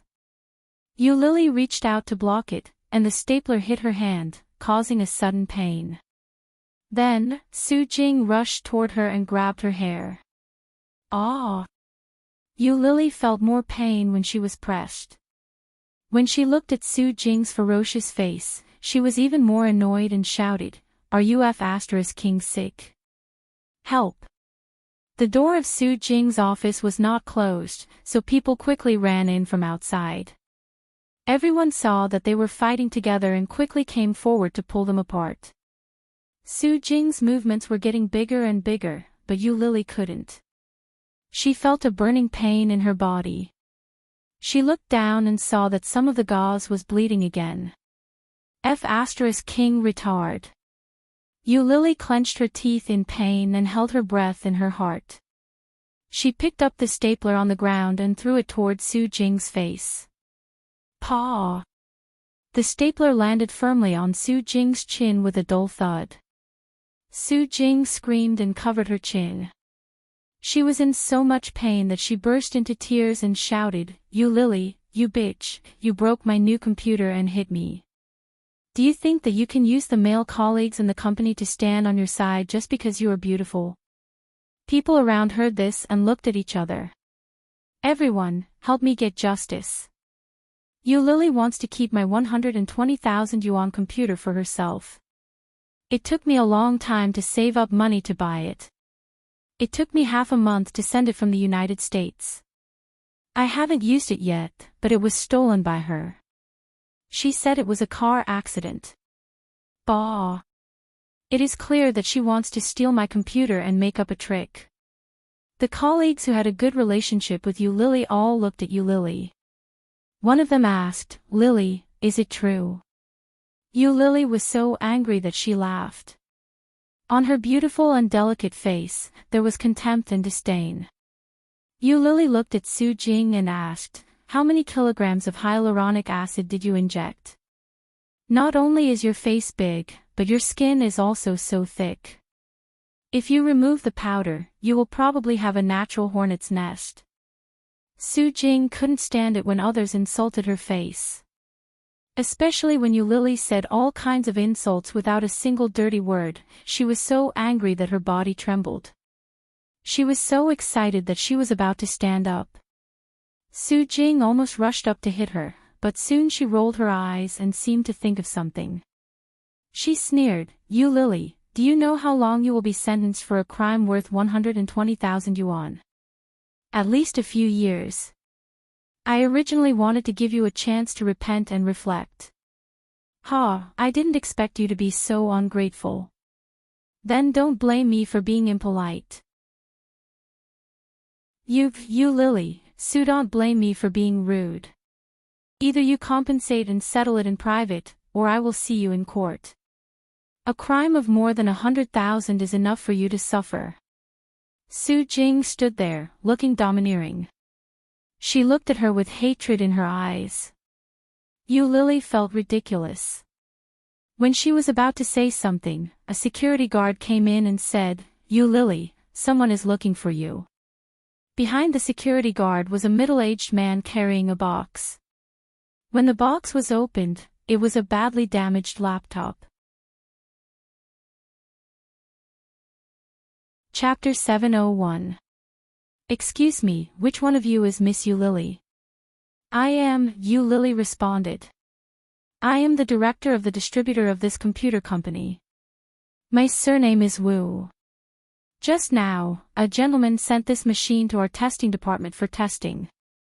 After verifying the serial number and the internal information of the model, we found that this machine is a second-hand mobile phone we sold half a month ago, worth 48,888 yuan. But I heard that you asked the gentleman for the price of a brand new machine, 120,000 yuan. The gentleman thought it was very unreasonable, so he entrusted me to verify it and report the situation to you." Second-hand machine. More than 40,000 yuan. Yu Lily was stunned, looked at Su Jing, and blurted out, "Didn't you say 120,000 yuan? Are you lying to me?" Su Jing's face suddenly changed, and she roared, "Nonsense. More than 40,000 yuan.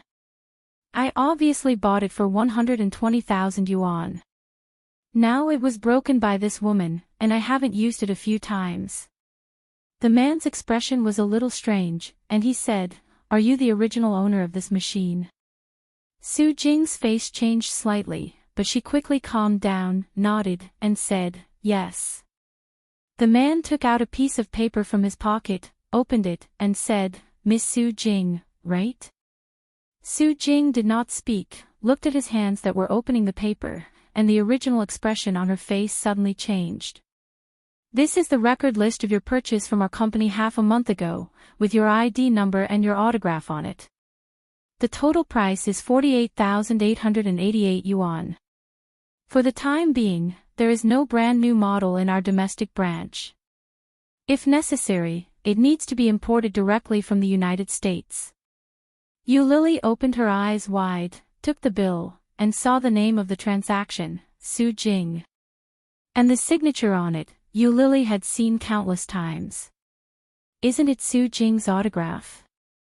That is to say, this computer was actually purchased by Su Jing, and she lied to me. She wanted to cheat me of my money. Yu Lily saw it clearly and was furious. She held the paper, pointed to the autograph, and shouted, "Su Jing, how do you explain this?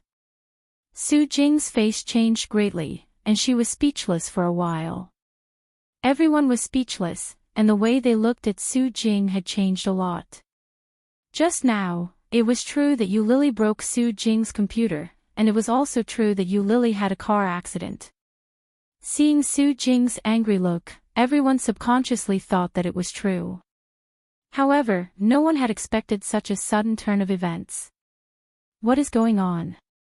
Just now, Su Jing said that she wanted to let Yu Lily go to jail, but now, Yu Lily became the victim. What? It turns out that she wants to cheat money. Isn't Sister Su very rich? Why would she want to cheat Lily's money? Hey, I'm afraid it's not as simple as cheating money. She just said that Yu Lily stole her computer, which is worth more than 100,000 yuan.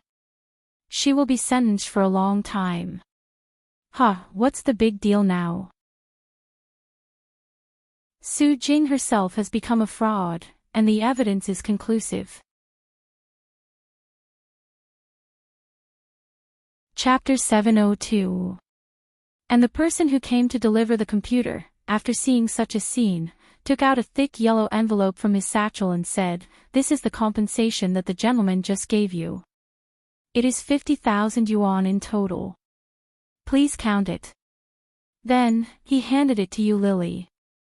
Yu Lily was so angry that she grabbed the envelope and saw the 5 dozen bills in it at a glance. After counting out 1,100 yuan, she threw the rest to Su Jing and said, "I will compensate you, but there is a lot of debt between us. Now there are witnesses and material evidence. Everyone knows that you want to cheat me. The amount of fraud is as high as 100,000 yuan. Sister Su, do you know how to sentence you?" Su Jing's face became more ugly and suddenly became as pale as paper. Seeing this, Yu Lily's smile on her face became more bright and she said, "What? Weren't you very arrogant just now? Why are you so quiet now? Didn't you say you were going to sue me?" "Sue me, Su Jing. It's okay to be a bad person, but it's not good to be so blatant, right?" Obviously, Yu Lily was more arrogant and domineering than before. The sudden changes of the situation, one after another, made Su Jing unable to guard against it. Originally, she wanted to use this second-hand computer to frame Yu Lily, saying that she had stolen her computer parts, so that she could be charged with theft. Just now, when he heard that she had broken the computer, he was even more surprised. Wasn't this coquettish fox arrogant? She would send her to prison and see how she could be arrogant.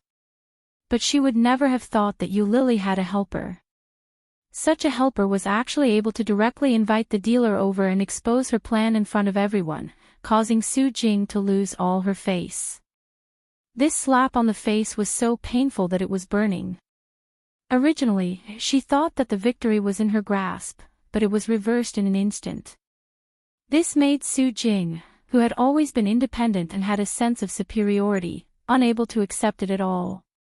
Her face suddenly became serious and she said, "How can you prove that this computer is mine?" The person from the dealer hadn't left yet.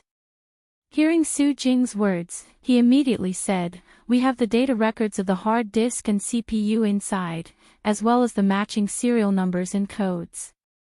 If you don't think this is your computer, we can check the system. It's very difficult to fake." Su Jing was speechless, and her expression turned even uglier. While she was speaking, she heard Yu Lily's voice. Everyone looked over and saw that she was on the phone. After she reported the address, she said, "There is a supervisor in the computer department named Su Jing." Only then did everyone realize that Yu Lily was calling the police. No one had expected Yu Lily to be so straightforward, including Su Jing. Su Jing's first reaction was to pounce over and shout, "Bitch, what are you doing?" Yu Lily was injured. At the same time, because of Su Jing's sudden attack, she was not prepared at all. Being pounced on like this, he staggered and took a small step back. However, because of this, the phone also fell to the ground, and the interface displayed the three numbers 110. Just looking at it made people feel shocked. Su Jing picked up the phone and said, "It's okay. I'm sorry." Chapter 703. Su Jing roared, "What do you want?" "I want to call the police." "Didn't you see it?" Yu Lily spread her hands and looked innocent. "But the phone was hung up by you. You made me have to call again. It's not appropriate for you to do this." Su Jing gritted her teeth and said, "Yu Lily. Hey, what's wrong?" Yu Lily smiled, which made Su Jing tremble with anger. Su Jing calmed down, took a deep breath, and said, "Let's settle this in private." "What do you want?" Yu Lily sneered and looked at her coldly. "I don't want anything. I just want to call the police and sue you for malicious fraud." "Don't go too far. How much money do you want? Tell me." Yu Lily ignored her words and continued to say, "As for other things, such as you used working hours to invest in stocks, forced the people under you to do personal things during working hours, and then forced us to work overtime and so on. Everyone knows about these things, but you are so good at hiding it from the higher-ups. The higher-ups don't know about it yet. Now that the boss knows about it, I'm afraid he can't agree with your character, can he? Right, Mr. Li?" While talking, he looked at the door behind Su Jing. When Su Jing heard that, her face suddenly changed. She turned her head and saw the big boss, Mr. Li, standing behind her. His middle-aged fat face was very ugly. Mr. Li came in and looked at Su Jing's face, which was so ugly that it was almost sweating. He shouted wildly, "What the hell is going on? Everyone is gathered here. Don't you need to work? Don't you need to work?" The strong smell of ointment on Yu Lily's body and the bleeding wound wrapped in gauze were very eye-catching. Mr. Li saw Yu Lily's clothes and asked, What's the matter?" Yu Lily gave a brief account of what had happened, but when it came to Su Jing's actions, she added a lot of embellishment.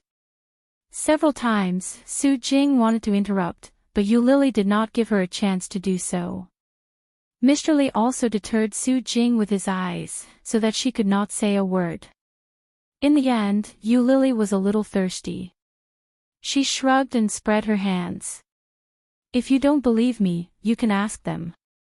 Everyone on the scene is my witness." There is no doubt about Su Jing's ability, but her character is really intolerable. "Mr. Li, I advise you to consider replacing her. Didn't you find that this department changes people very frequently? It has a lot to do with this woman, but because this woman is your wife's cousin, no one dares to say anything." When Chief Li heard that, he got even angrier. "Work is work, relationship is relationship. Do you think I promoted her because of her relationship? Isn't it?" Yu Lily spread her hands again, looking helpless. Someone nudged her, hinting for her to keep quiet. But Yu Lily smiled and said, "I don't want to work here anyway. I know you won't fire her. Working for this kind of person is simply asking for trouble. Mr. Li, I quit." Li Lily was speechless. Yu Lily's straightforward words made everyone in the room secretly applaud in their hearts. But in front of Chief Li and Su Jing, everyone did not dare to be obvious. Chief Li's face became more ugly. When he was about to say something, Yu Lily said, "However, it is a fact that Su Jing wanted to cheat me. If you want to settle it privately, I don't want money. I just want Su Jing to apologize to me. Otherwise, I can only give her a taste of her own medicine." Dash. Chapter 704. Apologize. Apologize to this bitch.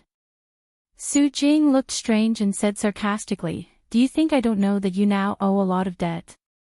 You have no money and you have to live like a princess.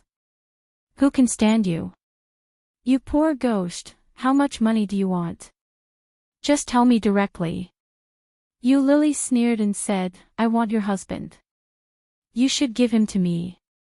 Don't pretend to be rich. Apologize to me. When Su Jing heard that, she was even more furious and rushed in the direction of Yu Lily. The people around were all shocked and rushed forward to stop her. Yu Lily stood in the same place and looked at her mobile phone lying quietly on the ground not far behind Su Jing. She turned around, walked to Su Jing's desk, picked up the phone, and turned on the speaker. After pressing 2 numbers, Su Jing's face changed and shouted, How dare you?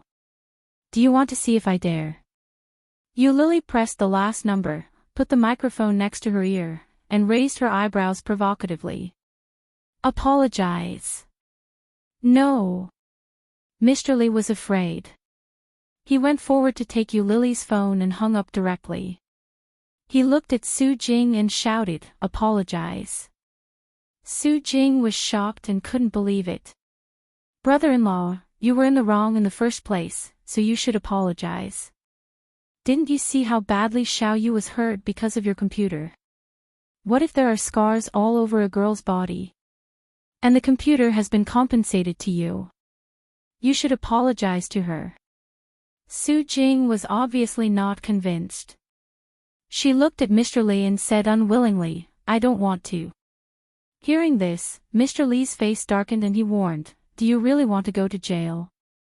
Go to jail? Who would want to go to jail?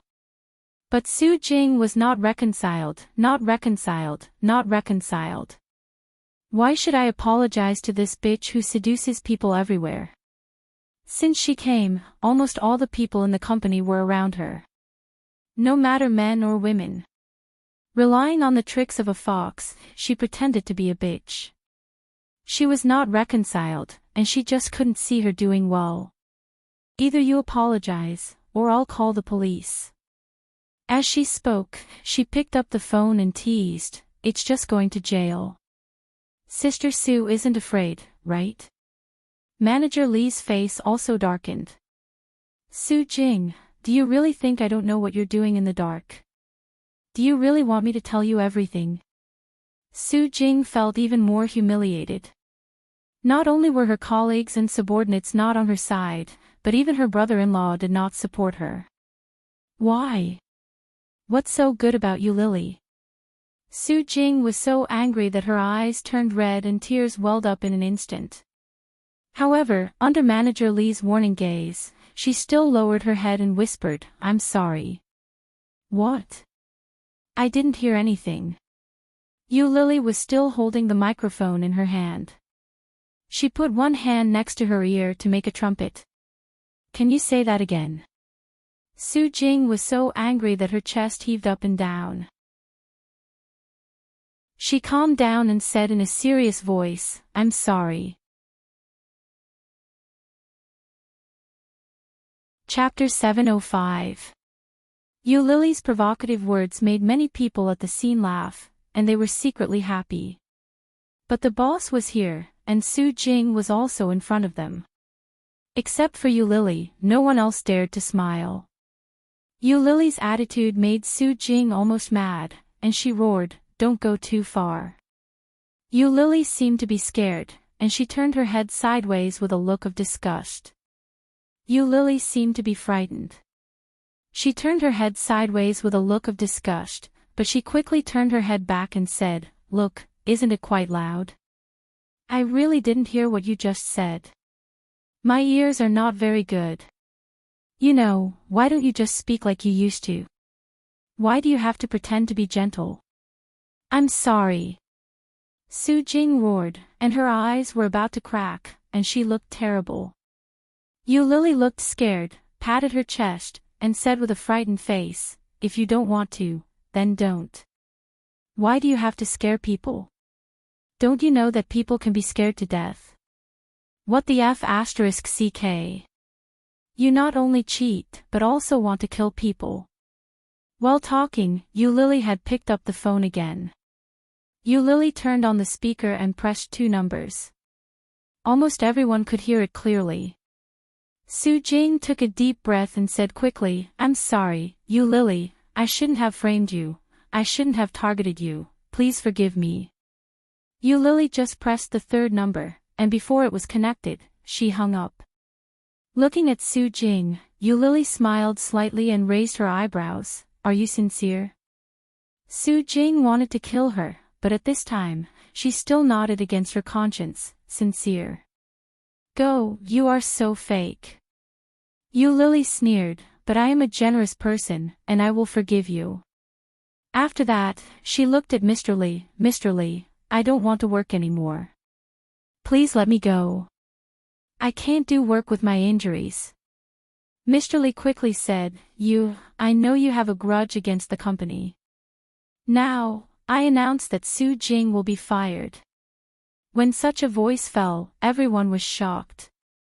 What? Fire Su Jing? People around looked at each other and couldn't believe it. Even Su Jing herself had not expected such an outcome. No, brother-in-law, however, before Su Jing's voice had finished, she had been interrupted by Mr. Lee. Mr. Lee looked at Yu Lily and said in a high voice, Little Yu, stay at home and recuperate. Don't worry about the company. I will give you half a month to adjust your vacation. When you come back, you will be the head of this department. What do you think? Such a result was undoubtedly dropping a heavy bomb on Su Jing once again. Su Jing stood dumbfounded on the spot. She turned pale with fright and shouted, Brother-in-law, how can you do this? Mr. Lee ignored her directly and looked at Xiao Zhang of the HR department and said, Go through the resignation procedures for Su Jing. Such a person will cause public anger in the company. It's better to ask her to leave early.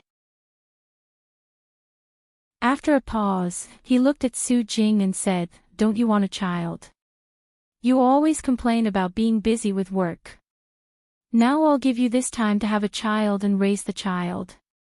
Adjust yourself well and get ready to have a child. Chapter 706. Why not? The company is mine. I can keep whoever I want. Mr. Lee's face darkened. Also, didn't I tell you not to call me brother-in-law in the company? It's not good. Mr. Lee's heartlessness not only made Su Jing feel disheartened, but also Yu Lily herself was confused.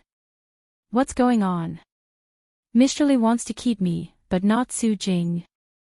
Su Jing, who has been a supervisor for several years, is fired. Is this for real? Yu Lily felt like she was dreaming. She had done that and provoked him, but he still gave her a promotion.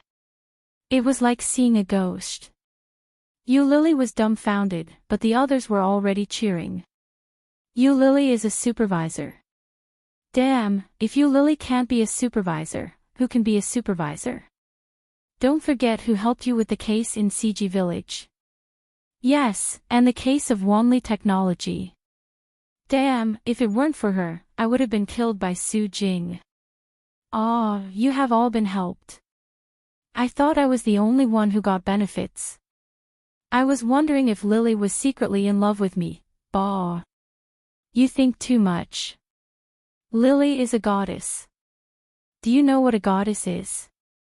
She can only be seen from a distance and not played with. The discussion around her sounded, and Yu Lily continued to be in a state of confusion. Su Jing protested and shouted, How can you do this? Who is Yu Lily? Can she lead this department well? Brother-in-law, don't be fooled by her beauty. If. That's right. You mean, I only look at her appearance and not at her ability? Mr. Lee's face darkened. If that's the case, you would have been fired long ago. Do you think I will keep you in the company for so long? Do you really think I don't know what you are doing in secret? Su Jing, don't blame me for offending you. Su Jing was stunned when she heard that. Mr. Lee ignored her, looked at Yu Lily and said, Xiao Yu, you go back first. Come back after a while. It will not be good if there are scars on your body. Yu Lily suddenly came to her senses and stammered, Mr. Lee, are you serious? Of course, Mr. Lee's expression softened a little. I've seen your ability. The report you wrote a few days ago was very good. I believe you can do it. Also, you seem to be very popular. Keep it up in the future. Only then did Lily completely recover. Her face was full of joy, and her heart was inexplicably touched. With Su Jing at the top, Lily hadn't gotten any big projects, and she hadn't had any opportunities to stand out. She thought she could only show off in front of her colleagues. Who would have thought? Who would have thought? Lily nodded excitedly and shouted in a loud voice, definitely. Mr. Li nodded in satisfaction. Go back first, I'll ask the driver to send you. No need, I can go back by myself. Yes, you can go downstairs. I'll ask the driver to wait for you at the door. Lily was too lazy to take a taxi, so she nodded and said, Thank you, Mr. Li. Mr. Li's eyes were even more curved, flashing a trace of strange light that no one noticed. Then he pressed the elevator and went upstairs again. Chapter 707. Among them, the one who was the most upset should be Su Jing. When Su Jing heard the cheers of the crowd, she was full of disbelief. Especially when she saw that they were so happy and proud, she was even more angry. With a scream, Su Jing rushed in the direction of Lily and shouted, Bitch, you must have used some bad means. You must have slept with him. Otherwise, how could you be promoted? There are many people more qualified than you. Anyone can be promoted, but why you? The voice was fierce, and the expression was terrible. Lily's colleagues, who had a good relationship with her, immediately stood in front of her and protected her. Two male colleagues grabbed Su Jing from both sides. Su Jing was even more angry and shouted, I heard that you used to be the mistress of a rich second generation. Later, you were abandoned by the rich second generation because you couldn't have children. You must be very happy to be a mistress for so many years. Bah, now you actually use this kind of dirty means to deal with my brother-in-law. Lily, you are so disgusting, bitch. Su Jing's words sounded so convincing as if they were the truth.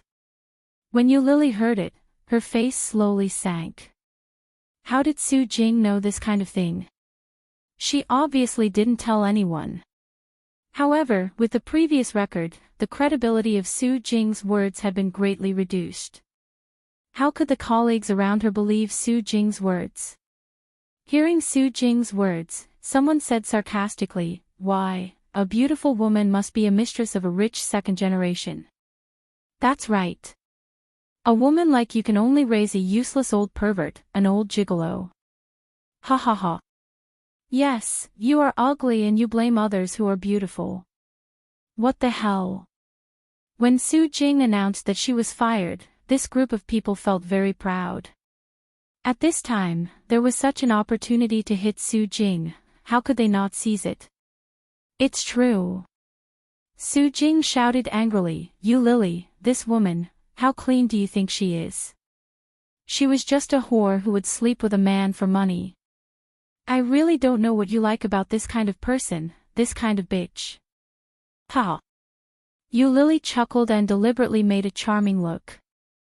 However, when combined with the injuries all over his body, it looked very awkward no matter how one looked at it.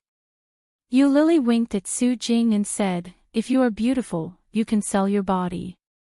As for someone like you, I don't think anyone would want you even if you sold your body. Hey, whether I sell it or not has nothing to do with you. If you have the time, why don't you save some money for plastic surgery? As he spoke, he looked at her sympathetically and said, Why don't I help you a little? Here's 1,000 yuan. Here, take one. He crumpled the bill and threw it at Su Jing. This kind of naked humiliation caused Su Jing to tremble with anger. It's not enough. There's nothing I can do. I don't have any left. This is all I have. I still need to heal. Hey, why don't you ask someone else for some? Beg, what kind of person would ask someone for money? Yu Lily's words were undoubtedly lethal to a woman like Su Jing, who had always prided herself on being a wealthy woman. Being held back by two male colleagues, Su Jing felt like she was suffering from internal injuries. Chapter 708. When she went downstairs, she found that Mr. Li's driver was already waiting for her downstairs. After being sent home, Yu Lily took out the key and opened the door. This was a relatively old community, the rent was relatively cheap, and the community environment was safe, so Yu Lily had lived here for 2 years. The door was a relatively thick security door, and when she opened it, she saw a small living room. This was a single apartment, with 1 bedroom and 1 living room, but there was only a small sofa in it, and there was not even a TV. Not far from the sofa was a small computer desk with a notebook on it, and behind it was a small table for eating. After putting these things, there was only a walking path. The kitchen and the toilet were connected, and the total area was less than 3 square meters. But the decoration was very beautiful and clean, very leisurely and modest. Yu Lily stretched, took out the medicine from her bag, put it on the small table, and then walked into the room. Just as she opened the door, Yu Lily immediately froze in place. In the room, there was a single bed, a wardrobe, a bookshelf, and a wall full of photos. However, these were very familiar furnishings, not enough to cause Yu Lily to be shocked. What made Yu Lily freeze in place was the uninvited guest in front of her. On the single bed that should have been clean and tidy, there was a man lying on it. The man was tall and lying on the bed at the moment. He seemed to have fallen asleep, but at this moment, he noticed Yu Lily coming in and opened his eyes. His dark brown eyes were tired and sleepy, and his peach blossom eyes were blurred. He looked at Yu Lily, but she couldn't see his emotions. Yu Lily was stunned, and soon her face changed. Subconsciously, she looked at the wall full of photos. The photo wall was full of photos of her and Oh Ming. In addition to the group photos, there were also photos of Oh Ming. All the photo frames were hung up, and the wall opposite the bed was densely hung. Yu Lily's heart suddenly jumped, and she had the feeling of a runaway child caught by an adult. She was embarrassed and guilty, but at the same time, she couldn't help but feel happy. The man on the bed lifted the quilt, got out of bed, and slowly sat on the edge of the bed, looking at her with a pair of eyes. The atmosphere was a little awkward. Yu Lily stood at the door and stared at him for a long time before she opened her mouth and asked, "Why are you here?" When Oh Ming heard that, his lips curled into a smile, but he didn't say anything. He slowly took out a cigarette from his pocket and lit it up. Then he looked up at her, and the corners of his lips curled up slightly. There was a strong sense of sarcasm and self-deprecation in his smile. There was also an indescribable feeling. Yu Lily looked at his smile and felt her heart ache. "What are you laughing at? What's so funny?" Yu Lily wanted to ask him, but she saw him take out a notebook from under the quilt. Seeing the cover of the notebook, Yu Lily was shocked and subconsciously looked at the photo wall. Under it was a desk. There should have been a notebook on the desk. That was the notebook she used to draw on. Now, it was empty. Oh Ming just flashed the notebook, and Yu Lily's face became even paler.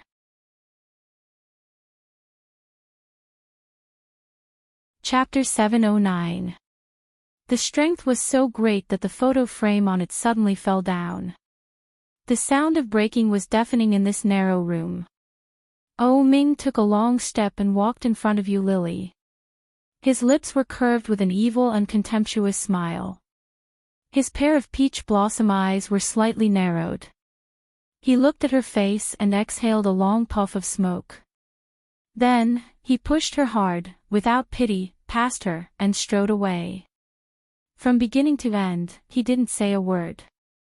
Yu Lily's eyes were red and slightly painful.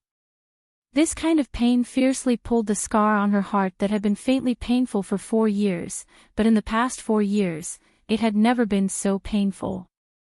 Enduring the pain, she stepped on the glass on the ground to pick up the book. On the book, there were broken glass shards, which suddenly pierced into her fingers, making her feel painful. She opened the book, and one of the pages inside, impressively had a horizontal label. On it was a picture of a woman holding a dagger in her hand, and she personally stabbed it into her stomach. Below, there was blood. Next to it was the words, "I am pregnant with Oh Ming's child, but I don't want to keep it. What should I do?" "Then don't keep it. I went out to buy medicine, and the doctor said to take it for 3 days. On the 2nd day, I broke up with him. I don't want to be with him. This kind of man is not someone I can handle at all. He is too abnormal, too dictatorial, too F***king. I want to be free. Let's go, you Lily." The next day, he didn't agree with her proposal to break up. She was angry and quarreled with him. At first, Oh Ming just coldly warned her, but in the end, he pressed her on the bed, and Yu Lily's stomach hit the edge of the bed. At that time, he pressed her down and put his knee on her stomach, warning her and noticing her abnormality. Later, he found that she was bleeding. A lot of blood. At that time, Oh Ming was scared and stunned. What was Yu Lily like at that time? She held her stomach, and her face was blue and white with pain, but when she saw him like that, she inexplicably had a kind of revenge pleasure. For 3 years, she had been kept by him for 3 years. In those 3 years, many people outside knew that she was Oh Ming's girlfriend, and at the same time, many people knew that she was kept by him. A kept woman. What a disgusting word. Because of these 2 words, she received a lot of supercilious looks. He could finally be free. Yu Lily was bleeding at that time, and her body was already covered in cold sweat. His face was pale, but he let out an extremely cruel laugh. Such laughter was not only cruel to Oh Ming, but even Yu Lily herself had never imagined that she could laugh like that. "Oh Ming, do you know? I'm pregnant." Oh Ming was stunned. He looked at the large pool of blood below her and was at a loss of what to do. "Your child has been squashed to death by you. Are you happy?" Happy. She didn't know if Oh Ming would be happy, but she herself wasn't as happy as she had imagined. On the contrary, there was an indescribable sadness. Her child, her first child. How magical, there was actually a small life inside her body. But now, for the sake of her so-called freedom, she was going to eradicate this little life. She cried and laughed at the same time. Looking at Oh Ming, she fainted from the pain. When he woke up, he was in the middle of surgery. The doctor said there were 2 gestational sacs.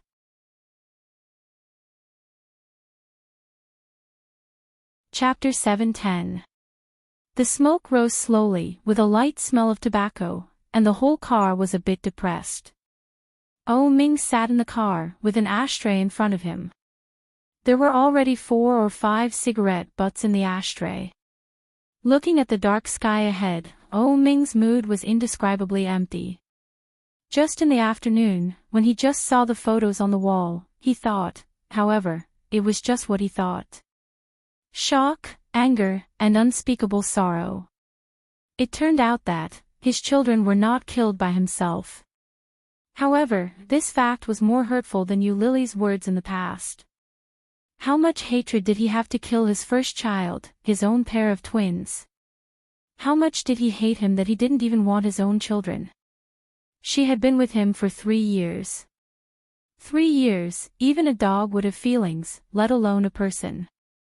Oh Ming looked at the sky in the distance, and in his dark brown eyes, there was only indifference. Putting out the cigarette, Oh Ming started the car and slowly drove on the road. From now on, the original Oh Ming was completely dead. After Li Xiqing took over the company's affairs, the company's performance was much better than before. So much that Su Qinxi was proud, but also indescribably frustrated. She thought that she had done a good job. Looking at the quarterly report in her hand, Su Qianxi felt a bit of a headache. The children were running around in the living room, chasing each other and playing until they were all sweaty. Su Qianxi put the document back and looked at the time. It was almost 6:00. She raised her voice and said, "Quiet down and rest. Come and sit for 10 minutes." Li Jianrui chased after Li Mosin with a smile, suddenly stopped and shouted, 123, "Blockhead, don't talk and don't move." Li Mosin and Li Jianxian stopped at once. Both of them were panting, but they really didn't move. Li Jianxian still maintained the running posture, and Li Mosin looked like he wanted to speak. Such a strange scene, Su Qianxi couldn't help laughing and shouted, "The password is invalid." Li Mosin and Li Jianxian suddenly breathed a sigh of relief, trotted over to the sofa where Su Qianxi was and sat down. Li Jianrui stuck out her tongue and ran toward Su Qianxi.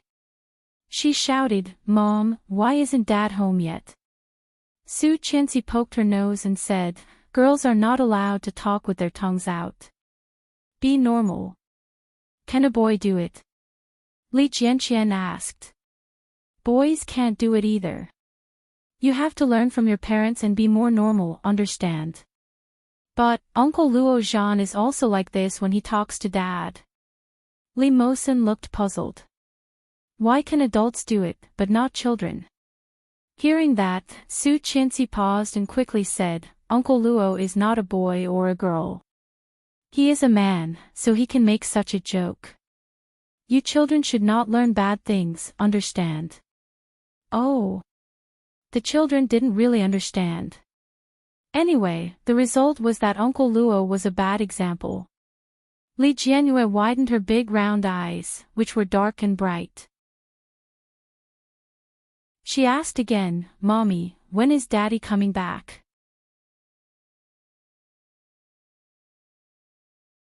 Chapter 7:11.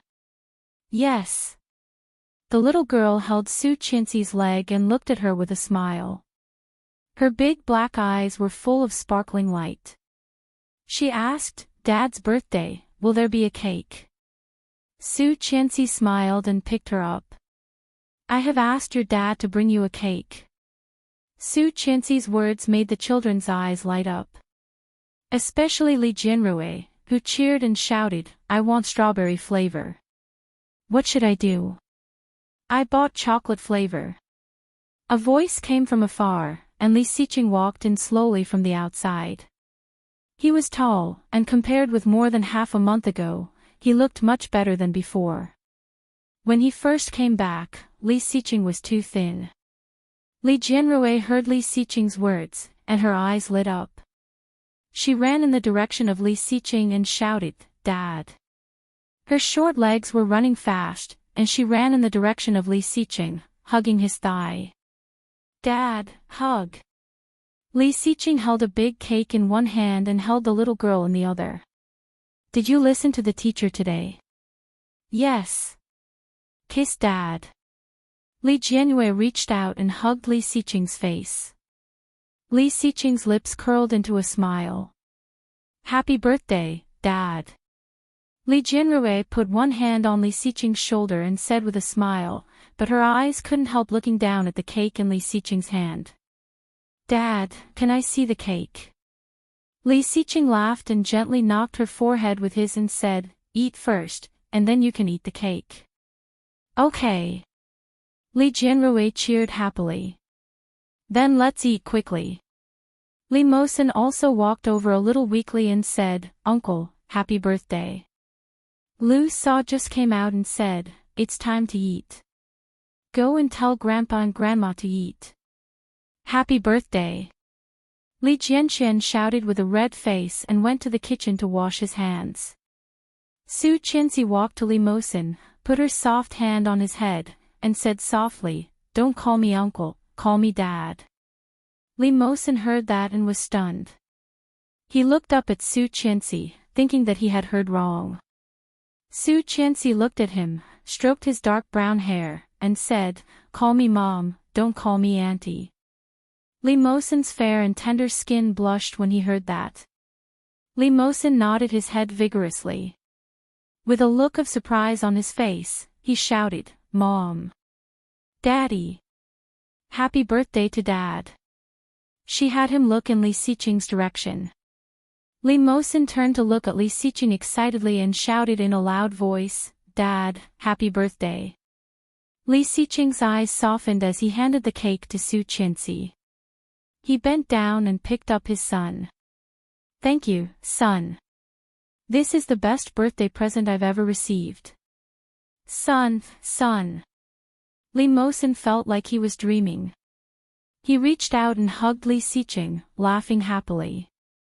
"Dad, happy birthday." Li Xiqing's smile widened as he walked toward the dining room with the little guy in his arms. "Let's go eat." Li Jianxian watched from afar and felt inexplicably uncomfortable. This was his father, not Li Mosin's father. Mosin was not even a child of the Li family. Why did he have to call him father before him? He hadn't called him father yet. "Thank you, son. This is the best birthday present I've ever received."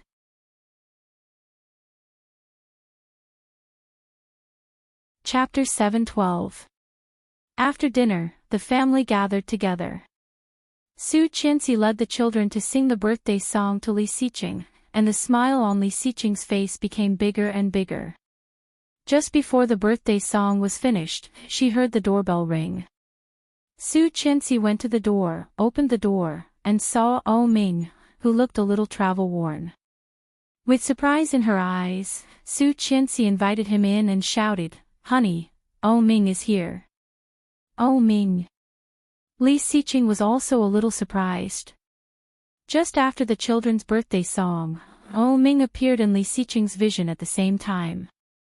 Ming was holding the specialties of the capital, a bottle of wine, and a box of something unknown, but it looked very high-end. At this moment, seeing Li Xiqing, he handed everything to Li Xiqing. Ming saw him, chuckled, and his eyes were slightly red. The two men looked at each other and smiled. Immediately, they went forward and hugged each other. Hard. But it was not the kind of enthusiasm for women. Their hug was full of pride and domineering. "Li Xiqing, you are finally back." Ming reached out and patted his back, his face full of emotion, and his eyes were slightly red. Li Xiqing heard that and laughed.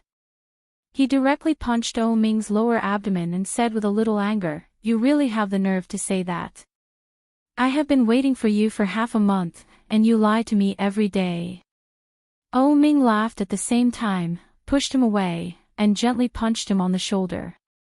"Aren't you back now? I also brought you a birthday gift, the limited edition watch you have always wanted. It's for you." Li Xiqing heard that, chuckled, turned to look at the three little guys behind him, and said, "Call Uncle O."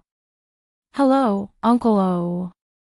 The three little guys spoke at the same time, especially Li Jianrui, whose sweet voice was out of place with the two boys.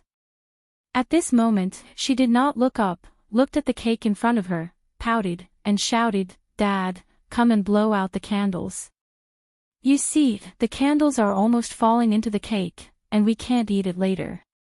Li Jianrui wasn't very old, but she was as smart as her brother. She was very eloquent with words. Furthermore, she watched TV shows with Old Master Li and Qin Shuhua every day. She had learned most of the things that she shouldn't have learned. At this moment, what the little guy said made Li Xiqing smile. "You help Dad." "No, I have to make a wish first before I can blow out the candles, and you have to blow it yourself, otherwise, the wish won't come true." Li Xiqing pretended to look surprised and asked, "Really?" Seeing Li Xiqing's expression, the little guy was convinced.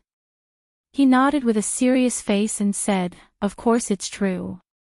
Dad, come on. If the candle falls, the wish won't come true.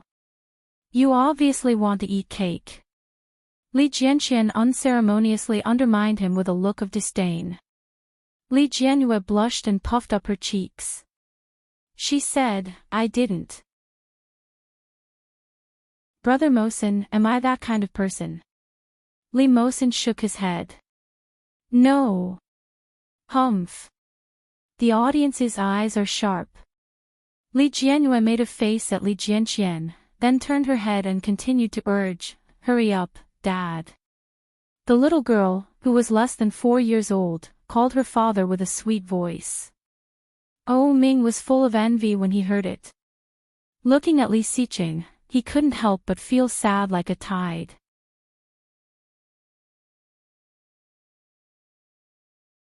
Chapter 7:13. If his children were still alive, how old would they be now? Were they 2 boys or 2 girls? Or, like Li Xiqing, a boy and a girl? Oh Ming's mood swings had never been obvious, but this time, Li Xiqing clearly sensed his envy. Li Xiqing's eyes darkened, and he gently patted Oh Ming on the shoulder. Wait for me. Then, he coaxed the children and said, coming, coming. Walking over, he pretended to make a wish, and then blew out the candles. Li Xiqing took a long time to pull out the 31 candles. Under the children's eyes, he cut the cake. The children all cheered and shouted in unison, Happy birthday. Li Xiqing cut the cake, and Su Qianxi helped him. He distributed the cake to the children and looked up at Oh Ming. Come here, take a piece. Oh Ming chuckled, walked over, and sat down on the sofa. The elders were all behind. Captain Li looked at Oh Ming and said, Xiao Ming, you are not married yet. Do you have a girlfriend? Oh Ming smiled and shook his head slowly. No. You don't plan to find one? Not for the time being. Oh Ming smiled, took the cake from Li Xiqing, and handed it to Captain Li. Grandpa, eat the cake. Captain Li took the cake and asked with a smile, Your father won't rush you. Aren't you in a hurry? Well, I told him to focus on his career first. His career has been very successful. You see, your O group has been like a rocket in recent years. Isn't that enough? A man still needs a family. Only when he has a family can he have a better career. Grandpa, why are you so interested in his relationship? Li Xiqing glanced at the old man and handed another piece of cake to Oh Ming. If you are free, help me take care of the children. I have something to say to Oh Ming. Captain Li stared at him, a little angry, and said, You little brat, now you think your grandfather is long-winded. Hey! Forget it, I can't care about you. Go. Oh Ming put down the cake, said goodbye to Captain Li, and followed Li Xiqing out the door. However, not long after Li Xiqing left, Li Jianqian suddenly put down the half-eaten cake in his hand. His white cheeks blushed as he ran after him and shouted, Dad, wait a minute. Li Xiqing was dazed, paused, and looked behind him. A short and small figure ran over. Although he was young, his body proportions were excellent. Her black curly hair fluttered in the wind. Looking at Li Xiqing, she blushed even more. Li Xiqing looked down at him, his eyes deeper, with a meaning that Li Jianqian could not understand at all. What did you call me? The little fellow's face turned even redder, and he weakly called out, Daddy. Li Xiqing's eyes became softer. His eyes curved slightly as he looked at Li Jianqian. Yeah. I also want to give you a birthday present. What present? Li Xiqing smiled and took 2 steps closer, his eyes shining with surprise. Although the little fellow did not understand, he knew that his father must be happy at this time. You are too tall. Squat down a little. Li Xiqing heard and squatted down. Li Jianqian went up and imitated Li Jianyue. He held Li Xiqing's head with both hands and kissed him on the cheek. Then, he turned around and ran, shouting, Happy birthday, Dad. Li Xiqing's eyes lit up. Dash.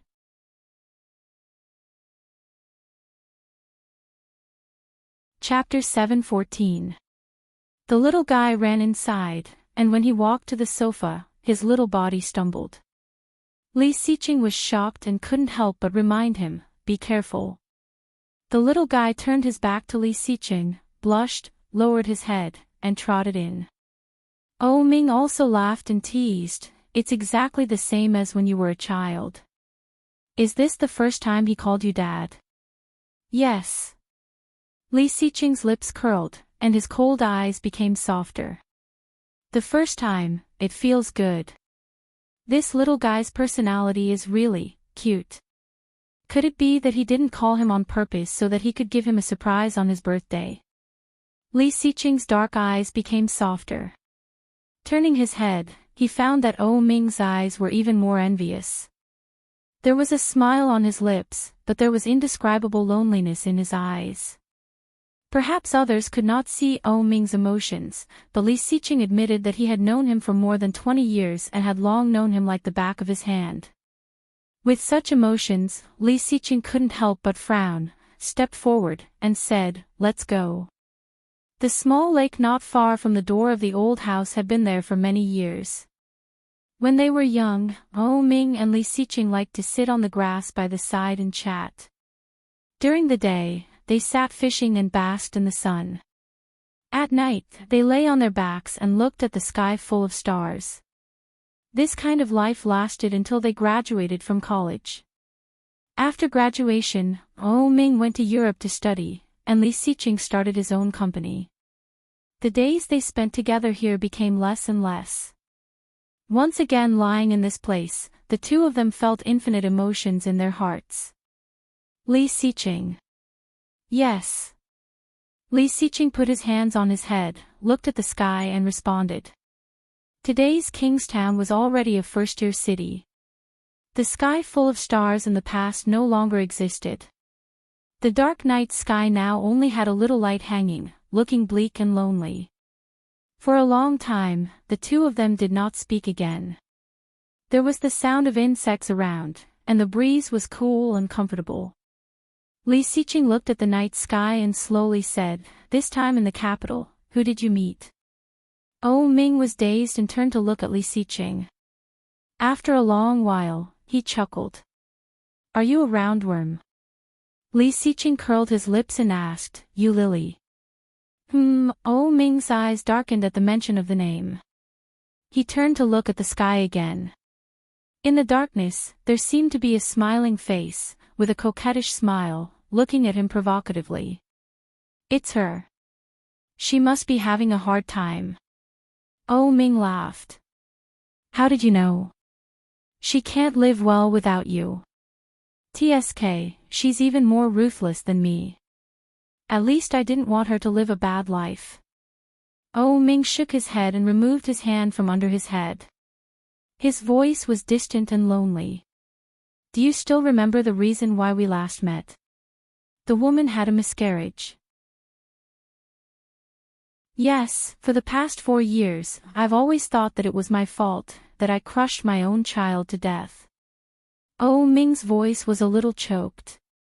In front of his only good brother, Oh Ming had no intention of hiding anything.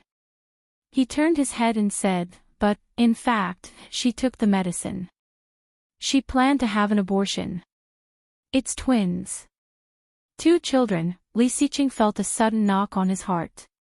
Deep in his heart, he could not hold back his anger. Twins. They were actually 2 children.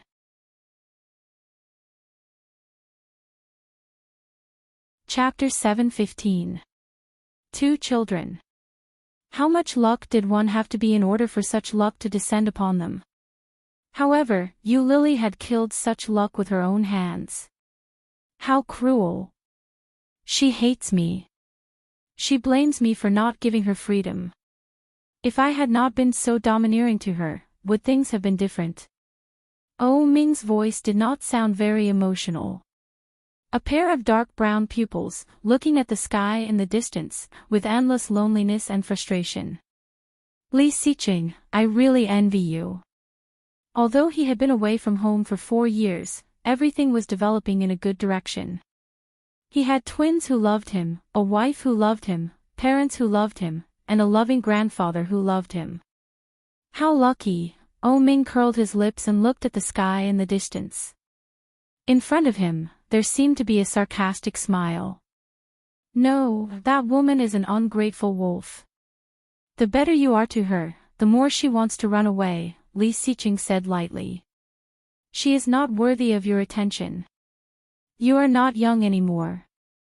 Doesn't your father urge you? Li Xiqing said indifferently. Ming chuckled and gave him a punch. Your grandfather just asked me. Why are you learning from your grandfather? If I meet the right person, I will get married.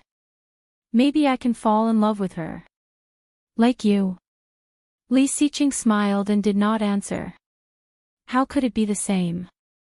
When he married Su Qianxi, there was no one in his heart. For him, it was the same no matter who he married. But Ming was different. He had been with that woman for 7 years. How could it be the same? But this was undoubtedly the best result. Did he want Ming to be single? If that woman was worth it, Li Xiqing had nothing to say. But you Lily, shoo, the sound of fireworks. Li Xiqing and Ming looked at the same time. The brilliant fireworks suddenly bloomed in the dark night sky, making the most beautiful smile. It was a riot of colors, forming a huge word. Li. Ming raised his eyebrows and read it out. Then, another firework rose. Shoo, bang, see. Then, the third, the fourth, the fifth. One by one, they bloomed. Cheng. Live. Day. Soon. Happy. Forever. Forever. Love. You. Li Xiqing, happy birthday. Love you forever. Forever, Ming muttered these 2 words in his heart and was slightly stunned. Seeing the fireworks, Li Xiqing already knew who it was. The corners of his lips curled up unconsciously. Following that, the sky was filled with fireworks once again. Each and every one of them was colorful and beautiful. His phone vibrated, and he picked it up. It was Su Qianxi. He picked it up, but it was not Su Qianxi's voice, but his baby daughter's. Li Jianyue's voice was sweet as she called out, Daddy, where are you? Do you see the fireworks? So beautiful. Yes, where's your mother? Li Jianyue smiled mysteriously. Mommy said that I can't tell Daddy. If Daddy is done with his work now, he can go to the swimming pool next to our house alone. With that, the little fellow hung up the phone. Li Xiqing sat up, reluctantly looking away from the fireworks in the distance, and looked sideways at Ming. Ming stood up, patted himself, and said, Your wife is waiting for you, right? Go ahead, I'll go back to the company first. See you tomorrow. Ming. You deserve better.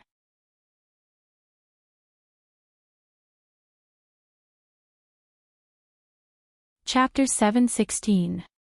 She deserved better, Ming chuckled and gently hammered him on the shoulder. Without saying anything, he smiled and waved his hand. Then he went into the old house, picked up his things, and left. After the black Lamborghini drove away, Li Xiqing turned and walked toward his swimming pool. He hadn't gone swimming for a long time, and he remembered that Su Qianxi didn't know how to swim. Why would he go there? Li Xiqing had already imagined a lot of pictures. For example, sex. This should be called a birthday gift, right?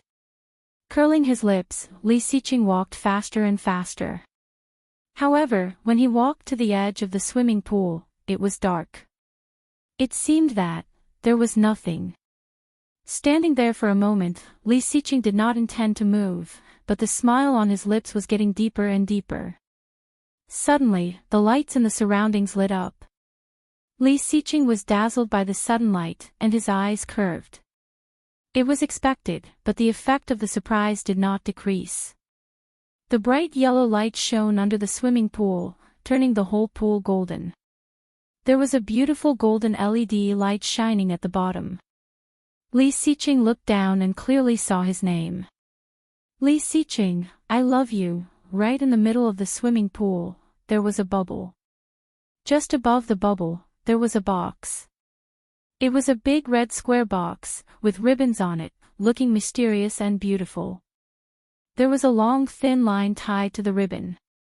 Li Xiqing looked along the thin line and found that the other end of the line was at his feet.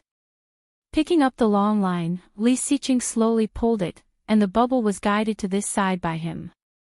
Taking the box up, Li Xiqing pulled the ribbon open, and there was a big piece of clay lying inside. On the clay, there were 3 small handprints and a slightly larger handprint. In front of the handprint were written Sen Yu Qian, and the word Ci was written on the big handprint. Under the clay, there was a small white whiteboard, with crooked colorful writing, Dad, Happy Birthday, Love Ursu. Li Xiqing saw this thing, and his eyes became softer. The softest part of his heart felt like it was hit by a stove, and he suddenly felt warm. His children, his wife. So nice. Hearing the sound of high heels behind him, Li Xiqing squinted, stood up, and turned around. Su Qianxi was wearing a bright red dress that was different from usual. It was a sleeveless backless dress, outlining her even and graceful figure. At the moment, she was smiling at him. Li Xiqing looked at her and also smiled happily. Su Qianxi stepped forward and put her arms around his neck. Smiling charmingly, she looked up at him with her big eyes and whispered, Mr. Li, Mrs. Li. Li Xiqing bowed his head, his forehead against hers, and said softly, You did all this? Su Qianxi heard that and chuckled. Mimicking him, she asked, What do you think? Li Xiqing's big hand held her eyes, his smile widening. Gazing down at her, his voice low and magnetic, he slowly said, I love you too. After saying that, he lowered his head and kissed her lips. Gently and tenderly, his hands tightened, holding her even more firmly. A light kiss and a light taste.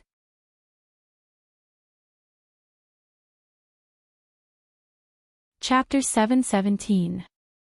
Hearing his words, Su Qianxi blushed. In front of her, Li Xiqing's eyes were dark, like a galaxy full of stars, breathtakingly beautiful. One look was enough to make her forget to leave. Gazing at him, Su Qianxi stood on her tiptoes and kissed his lips, imitating how he usually kissed her, gently and gently. He did not move, and Su Qianxi felt a little discouraged, but then she noticed his teasing eyes. Annoyed, she put her toes down, but her waist was suddenly tightened. His eyes were full of smiles, and his voice was low and soft. Go on. Su Qianxi was reluctant, pouted and looked away. Today is my birthday, Mrs. Li. With a smile in his eyes, Li Xiqing lowered his head and gently kissed her cheek. Go on. Su Qianxi blushed and whispered, Let's go back to the room. Li Xiqing's smile on her cheek widened. He carried her in his arms and walked in the direction of the house. Put me down first. It's not good to be seen by the children. There is nothing wrong with it. Is it not normal for Dad to carry Mom? Li Xiqing whispered in her ear, The children all know that their dad wants to carry their mom, and their thoughts are still very pure. Did he mean that Su Qianxi's thoughts were not pure? Su Qianxi blushed even more, gave him a stare, and was about to get down. However, Li Xiqing held her more firmly and whispered, Don't move. I can't help it. Su Qianxi was speechless. Blushing, she lowered her head and whispered, Pervert. Li Xiqing's voice was low and gentle, with an indescribable magnetism. Holding her, he walked faster and whispered in her ear, I have always been like this. You like it too, don't you? At this time, it was only 9 p.m. The children and Grandpa had already been sent to bed, leaving only Qin Shuhua and Li Xiao in the living room. The old couple was watching TV. Seeing Li Xiqing coming in with Su Qianxi in his arms, Qin Shuhua immediately looked at Li Xiao and smiled. Su Qianxi's face was even redder. Covering her face, she buried her head in his chest and patted him gently, urging, "Hurry up." Li Xiqing's lips curled up as he walked toward the room. She reached out and opened the door. After he walked in, she closed the door. But before she could lock the door, he carried her into the house. As soon as he entered the room, he saw the bed covered in red roses. Li Xiqing chuckled and gently put her down. He whispered, "I didn't expect you to be so romantic." Su Qianxi blushed and looked at him. She hugged his neck and whispered, "In the Maldives, when we first went there, did you put those roses?" That was 5 years ago, when Grandpa forced her to go to the Maldives with Li Xiqing for a vacation. When they just moved in, she saw a bed full of roses. Densely packed, it was very beautiful and fresh. Such flowers were already very expensive. The hotel should not have spent a lot of money on that kind of thing. Su Qianxi only realized this in the past few days.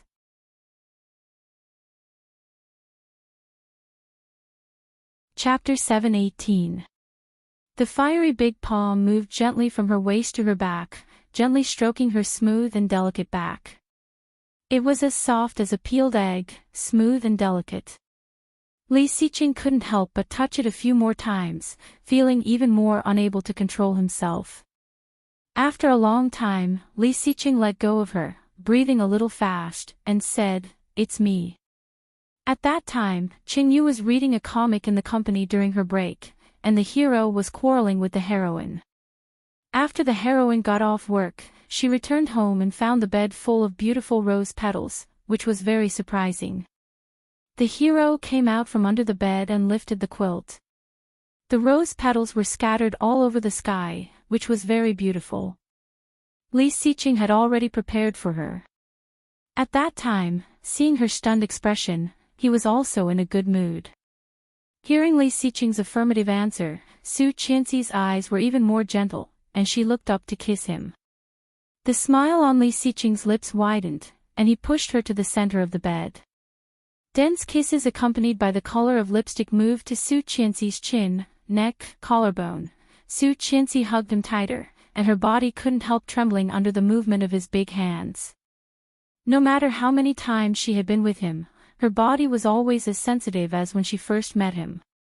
The feeling of numbness spread from the tailbone to the whole body, and Su Qianxi's whole body softened. Li Xiqing gently pulled her shoulder strap and kissed her affectionately and enchantingly, carefully as if he was protecting a precious work of art. "Dad, Dad." Suddenly a child's voice came from outside. Li Xiqing's body stiffened, and before he had time to react, the door of the room had been opened. Su Qianxi was also shocked and quickly pushed him. Her already pink face suddenly became even more flushed. She covered her chest and pulled up her clothes. Li Jianyue ran in, crying, "Dad, my brother won't let me play with the building blocks." Sob. Li Xiqing was a little embarrassed and sat up. Su Qianxi turned around, blushing, and quickly put on her clothes. As for Li Xiqing, he had just kissed Su Qianxi and had not had time to wipe off the lipstick on his mouth. Li Jianyue saw the lipstick mark on his lips, chin, and cheeks. She widened her eyes, looked at Li Xiqing, and said in surprise, "Dad, are you wearing lipstick?" Li Xiqing felt the blue veins in his temples throbbing. Looking at the mirror on the dresser, he took 2 tissues and wiped the lipstick on his face before turning to look at his baby daughter. At this moment, Li Jianyue's big eyes were wet, and she looked a little wronged. Her 2 eyebrows were arched and her little face had turned pink. She was wearing a cute princess nightgown and was hugging the Barbie doll that Rong Xian had bought for her previously. She looked at him with an aggrieved expression. "Daddy," Li Xiqing felt a little helpless. He went forward to pick up his daughter and asked softly, "What happened to Ursu?" "Big brother doesn't let me play with building blocks." "Boo-hoo. Big brother is too selfish." I don't like Big Brother anymore. Li Jianyue hugged Li Xiqing's neck and cried. She looked so aggrieved that Li Xiqing's heart ached. Li Xiqing wiped her tears and unconsciously frowned. He coaxed, "Versu, be good. Daddy will teach Big Brother a lesson for you." "Where is Big Brother? Take me there." You're tuning into the Dreamy Chapters YouTube channel. We're so grateful for your support, and don't forget to subscribe to join us on this incredible journey through captivating stories. Your generosity through donations truly makes a world of difference, as it's the primary source of revenue that allows me to expand and enhance this channel for you. Thank you from the bottom of my heart for being a part of this adventure.